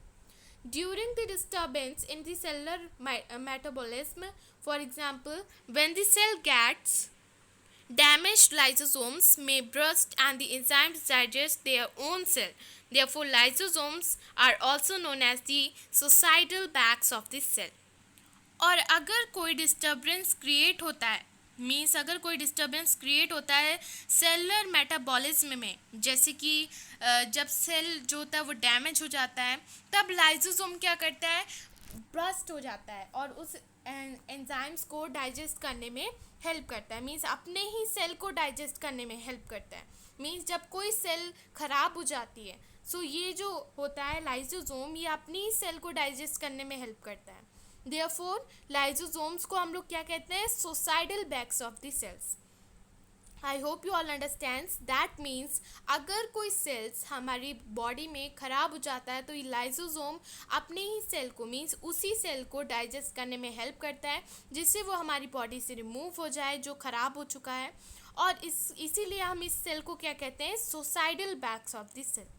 Structurally lysosomes are membrane bound sacs. Means इसे हम लोग क्या कहते हैं? अगर इसके स्ट्रक्चर के बारे में देखें तो इसे हम लोग मेम्ब्रेन बाउंड सैक कहते हैं जो कि डाइजेस्टिव एंजाइम से फुलफिल है, मीन्स पूरी तरीके से भरा हुआ है.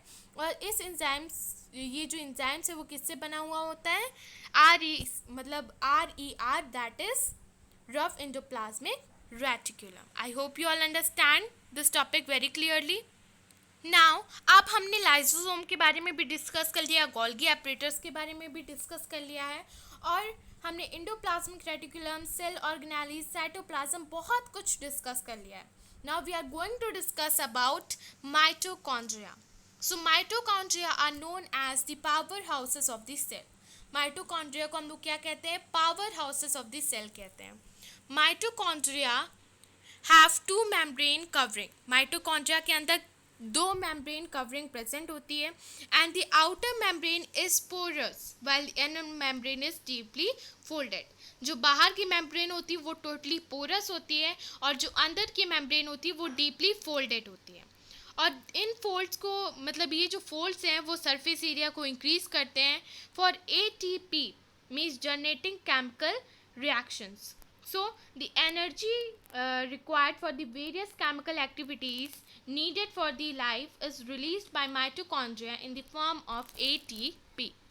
So जो एनर्जी हमें रिक्वायर्ड होती है कई सारी केमिकल एक्टिविटीज़ को परफॉर्म करने के लिए for the life is released by, means उसको कौन रिलीज करता है? Mitochondria in the form of ATP. So what is the full form of ATP? एडोसाइन ट्रिफोसाइलेट.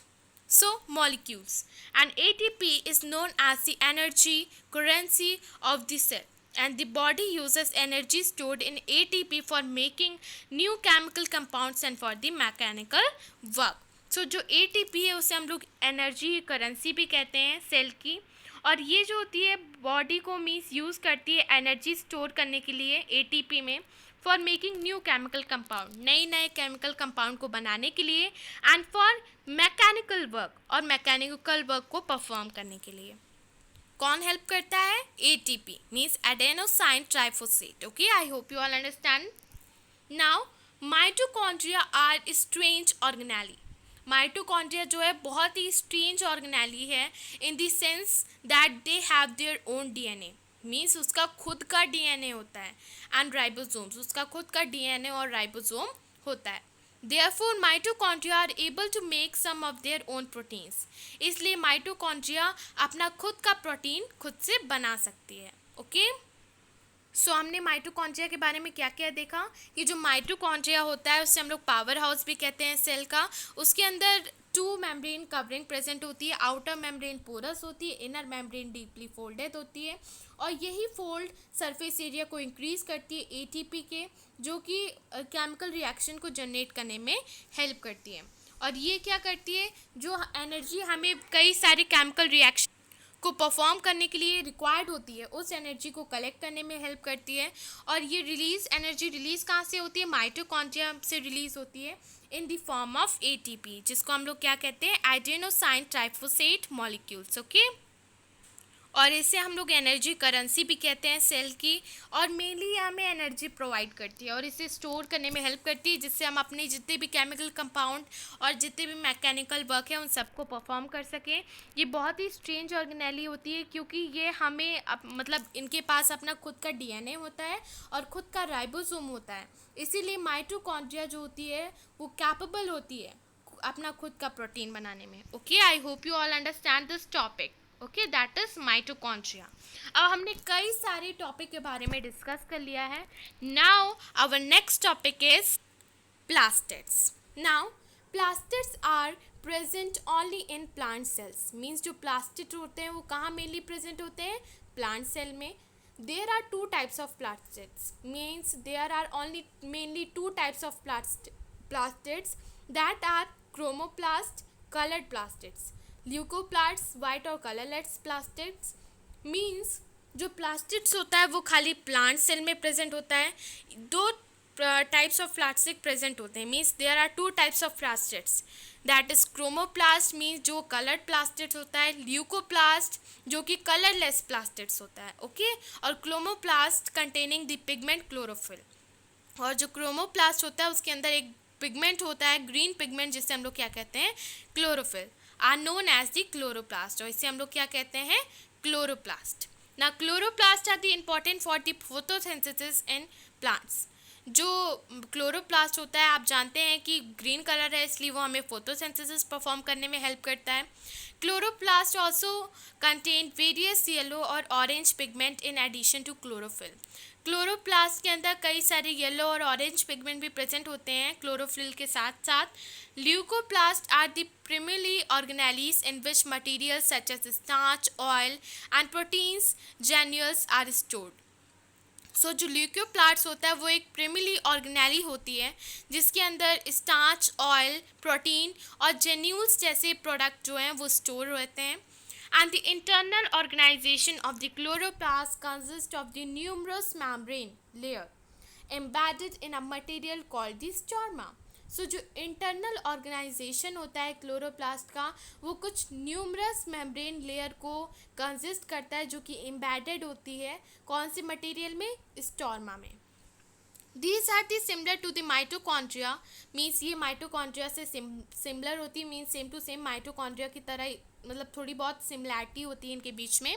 In external structure means अगर उसके आप बाहर की स्ट्रक्चर के बारे में कहें तो like the mitochondria plastid also have their own DNA and ribosomes. जैसे कि आप जानते हैं माइटोकॉन्ड्रिया और प्लास्टिड्स के अंदर दोनों के अंदर उनका खुद का DNA होता है और खुद का राइबोसोम होता है. ओके, सो आपने प्लास्टिड्स में क्या क्या देखा कि जो प्लास्टिड्स होता है वो खाली प्लांट सेल में प्रेजेंट होता है, ये टू टाइप्स का होता है, मीन्स क्रोमोप्लास्ट का जो कलर्ड प्लास्टिड होता है, ल्यूकोप्लास्ट जो कि वाइट और कलरलेस प्लास्टिड होता है, और क्रोमोप्लास्ट जिसके अंदर ग्रीन पिगमेंट प्रेजेंट होता है, क्लोरोफिल जो कि फोटोसिंथेसिस परफॉर्म करने में हेल्प करता है, इसीलिए हम लोग इसे क्या कहते हैं, क्लोरोप्लास्ट कहते हैं।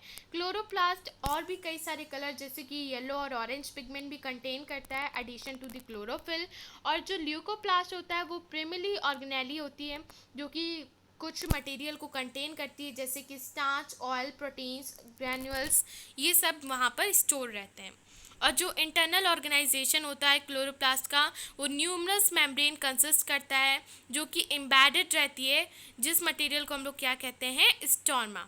और ये सब जो होती है वो सिमिलर होती है माइटोकॉन्ड्रिया से, मीन्स जो प्लास्टिड्स होता है वो माइटोकॉन्ड्रिया से सिमिलैरिटी में होता है। अगर हम उसके एक्सटर्नल स्ट्रक्चर के बारे में देखें तो बिकॉज जो माइटोकॉन्ड्रिया और प्लास्टिड दोनों का अपना ओन डीएनए होता है, ओन राइबोसोम्स होता है, इसीलिए हम कहते हैं जो माइटोकॉन्ड्रिया और प्लास्टिड्स के अंदर कुछ सिमिलैरिटीज़ होती हैं अगर हम उनके एक्सटर्नल स्ट्रक्चर के बारे में देखें, उनके डीएनए और राइबोसोम्स के बारे में देखें। I hope you all understand this topic, that is plastids. अब हमने प्लास्टिड भी डिस्कस कर लिया है, now we come to the next topic, that is vacuole. So you know what is vacuole? Vacuoles are the storage sac for solids or liquid contents. Vacuole जो है कि storage sac की तरह होता है फॉर द सॉलिड और liquid contents के लिए। ओके, वैक्यूल्स जो होता है बहुत ही स्मॉल साइज होता है जो कि एनिमल सेल में प्रेजेंट होता है, while plant cells have very large vacuoles. लेकिन प्लांट सेल्स के अंदर बहुत ही बड़ा वैक्यूल प्रेजेंट होता है। The central vacuole of some plant cells may occupy 50 to 90% of cell volume. और ये जो जितने भी सेंट्रल वैक्यूल होते हैं वो सब कितना स्पेस ऑक्यूपाई करते हैं प्लांट सेल का, about 50 to 90% cell volume occupy करते हैं। So in plant cell, vacuole are full of cell sap and provide turbidity and rigidity of the cell. Many substances of importance in the life of the plant cell are stored in the vacuole, and these include amino acid, sugars, and various organic acids and some proteins. In single-celled organisms like amoeba, the food vacuoles contain the food items that the amoeba has consumed, and in some unicellular organisms, specialized vacuole also play important role in expelling excess water and some waste from the cell. सो जो plant cell का vacuole जो होता है वो पूरी तरीके से cell SAP से भरा हुआ होता है। वो हमें मतलब हमारी सेल को ट्यूग्रिटी और रिग्रिटी प्रोवाइड करता है। कई सारे सब्सटेंसेस जो होते हैं हमारे लिए इंपॉर्टेंट होते हैं, हमारी लाइफ के लिए इंपॉर्टेंट होते हैं, मीन्स प्लांट सेल में आर स्टोर्ड इन वैक्यूल। जो जो इंपॉर्टेंट होते हैं वो सब कहाँ स्टोर्ड होते हैं, वैक्यूल में। तभी तो ये 50 to 90% वॉल्यूम टेकअप करता है प्लांट्स का। So there include amoina acid, means ये क्या इंक्लूड करता है, amoina acid, amino acid, sorry amino acid. Okay, now sugars, various organic acids and some protein.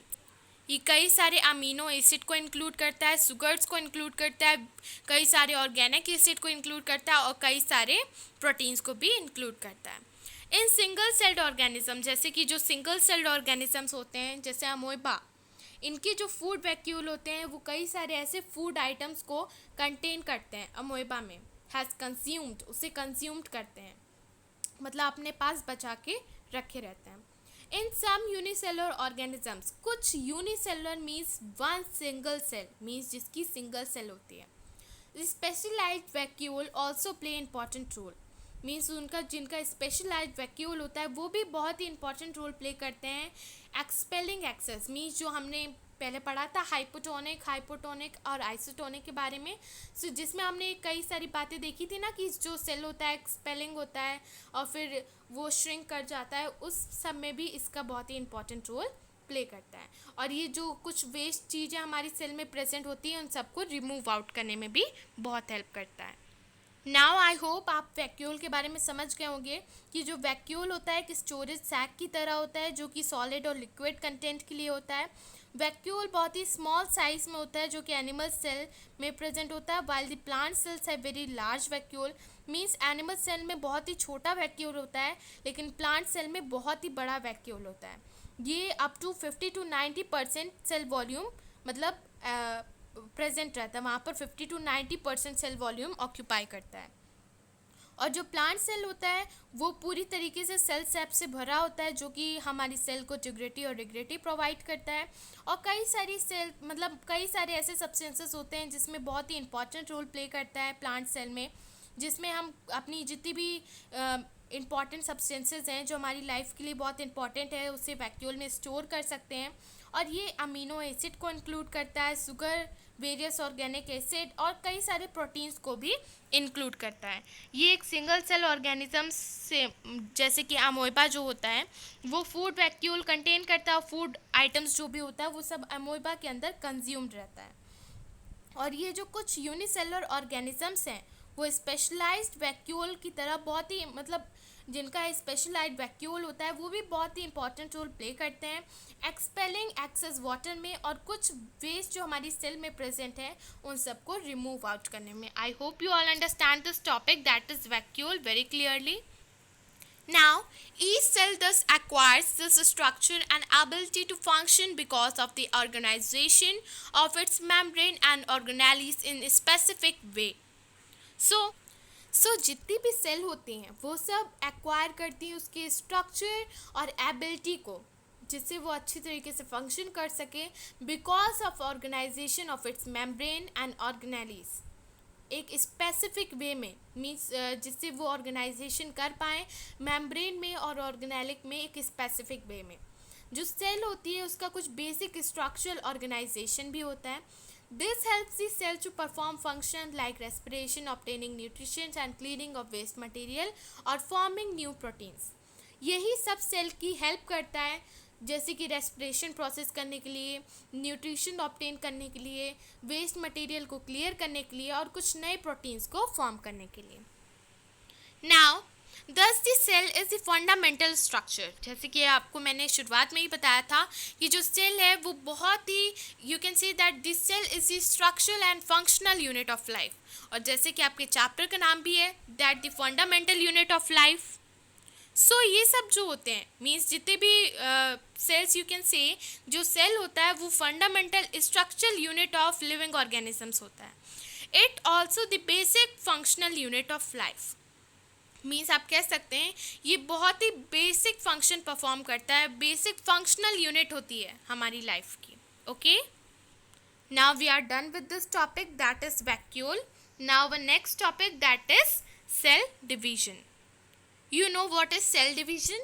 New cells are formed in the organisms in order to grow to replace old, dead and injured cells.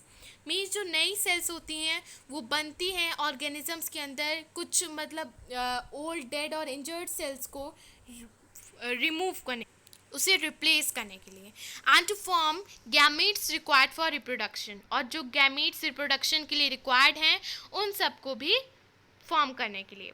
This process by which new cells are made in cell is called cell division. ये एक ऐसी process है जिसमें new cells form होती हैं, इसे हम लोग क्या कहते हैं, cell division. So you have to know that the process by which new cells are made is called cell division. There are two main types of the cell division, mitosis and meiosis. Mainly two types of cell division होती हैं जिसको हम लोग क्या कहते हैं, mitosis और meiosis.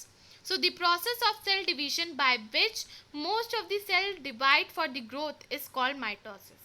Means जो प्रोसेस होती है सेल डिवीजन की जिसमें ज़्यादा से ज़्यादा सेल डिवाइड होती हैं फॉर द ग्रोथ के लिए, उससे हम लोग क्या कहते हैं, mitosis. And in this process each cells called mother cell, और इस प्रोसेस में हम हर सेल को एज अ मदर सेल कहते हैं जो कि डिवाइड करती है टू आइडेंटिकल डॉटर सेल को। Okay, and the daughter cell have the same number of the chromosomes as the mother cell. It helps in the growth and repair the tissue of the organisms. ये growth में help करती है और कुछ tissue जो ख़राब हो जाते हैं उनको रिपेयर करने में भी हेल्प करती है। And the specific sales is reproductive organs or the tissues in animals and plants divides to form gametes which after fertilization gives rise to offsprings. means जो कि fertilization के बाद एक offspring को राइज करते हैं। They divide by different process means इसे divide कर सकते हैं हम अलग अलग प्रोसेस से, जिसको हम लोग क्या कहते हैं, meiosis, and which involve two consecutive division, जो कि दो कॉन्सिक्यूटिव डिवीजन को इन्वॉल्व करता है. And when a cell divides by meiosis it produces 4 new cells. Means जब ये 4 मतलब जब हम सेल डिवाइड करते हैं मियोसिस की हेल्प से, तब ये 4 न्यू सेल्स को इंस्टेड परफॉर्म करता है, मीन्स प्रोड्यूस करता है, इंस्टेड ऑफ जस्ट 2. मीन्स 2 के अलावा 4 को परफॉर्म करता है, 4 को प्रोड्यूस करता है. This new cells only have half the number of the chromosomes than that of the mother cell. इस न्यू सेल का खाली हाफ नंबर ऑफ क्रोमोसोम्स होता है अगर आप मदर सेल्स के कंपेयर में देखें. Can you think as to why the chromosomes numbers has reduce to the half in the daughter cells. तो आपको क्या लगता है क्यों क्रोमोसोम्स का नंबर रिड्यूस हो गया to the half in the daughter cell. So इसके बारे में हम और डिस्कस कर पाएंगे मीन्स जब हम हायर क्लासेस में जाएंगे. और अभी हमारा टोटली चैप्टर फुली कंप्लीटेड हो गया, हमने सारे टॉपिक्स के बारे में देख लिया है. बट फर्स्ट ऑफ ऑल आपको एक फिगर देखना है. Okay, so let's see this figure. So this is the figures mitosis. Okay, C this figure. यही बात मैं आपको अभी जो मैंने आपको बताया उसका सेम यही फिगर है मिटोसिस का. ओके, देखिए एक बड़ा वैक्यूल 2 पार्ट में क्लासिफाइड कर दिया गया, मीन्स 2 पार्ट में कन्वर्ट हो गया. और यहाँ पर क्या हुआ, 2 से 4 पार्ट में हो गया. सो ऐसा क्यों होता है, वही एट द लास्ट क्वेश्चन कहा गया है, लेकिन इसके बारे में आप हायर क्लासेस में और जानेंगे. ये मियोसिस है. Okay, I hope you all understand. इसमें देखिए 2 सेल में ही खाली कन्वर्ट हुआ, लेकिन मियोसिस में 4 सेल में कन्वर्ट हो गया, 4 पार्ट में. Okay, I hope you all understand this topic very clearly. This is because जब हमारे पास 2 parts you can say that 2 रहता है जब हमारे पास, सो 2 रहता है सबके पास. जब वो हम कनेक्ट करते हैं, you have to know that जब ऑफ स्प्रिंग क्रिएट होता है, सो हमारे पास आधा मतलब कम होता है, 2 होता है. लेकिन जब ये मिलकर 4 फॉर्मेशन होता है तभी एक ऑफ स्प्रिंग क्रिएट होता है. ओके, इसके बारे में आप हायर क्लासेस में ज़्यादा जानेंगे, लेकिन अभी तक आप बस इतना ही जानिए that what is mitosis and what is meiosis. Okay, now let's see that what you have learnt in this chapter. So in this chapter you have learnt about that the fundamental organization unit of life is the cell. The cell has enclosed by the plasma membrane composed of lipids and proteins. The cell membrane is an active part of the cell. It regulates the movement of the material between the ordered interior of the cell and the outer environment. The plant cells, a cell wall composed mainly of cellulose, is located outside the cell membrane. The presence of the cell wall enables the cell of the plants, fungi and bacteria to access the hypotonic media without bursting. The nucleus is eukaryotes is separated from the cytoplasm by double layered membrane and is direct the life processes of the cell. The endoplasmic reticulum functions both as the passageway for intracellular transport and as manufacturing surface. The Golgi apparatus consists of the stacks of membrane-bound vesicles that functions in the storage, modification and packaging of substances manufactured in the cell. And most plant cells have large membranous organelles called plastids, which are of 2 types, chromoplast and leucoplast. Chromoplasts that contain chlorophyll are called chloroplasts and they perform photosynthesis. The primary function of leucoplasts is storage. Most mature plant cells have a large central vacuole that help to maintain the integrity and of the cells and stores the important substances including wastes. And the prokaryotic cells have no membrane bound organelles and they chromosomes are composed of only nucleic acid and they have only very small ribosomes or organelles. And cells in organisms divides for growth of the body, for replacing dead cells and for forming gametes for reproduction. सो आपने इतनी सारी चीज़ें इस chapter में discuss की mainly. Okay, सो आपको ये जानना चाहिए कि आपने क्या इस चैप्टर में मेनली डिस्कस किया. और ये चैप्टर बहुत ही इंपॉर्टेंट है, मेनली इसी में से क्वेश्चन पूछे जाते हैं. So please learn this chapter carefully and revise it at all and you have to read this chapter. Okay, You have to read this chapter and learn that what you have learned. Okay, इन सारे points को आपको clearly learn करना है कि आपने actually learn क्या किया. So we are completed with this chapter. So the end. Thank you for watching my video. And if you all have any doubts regarding any topic, so please tell me in comment section without any hesitation. And if you all like my videos, so please like, share, subscribe and press the bell icon. Okay, bye bye and take care.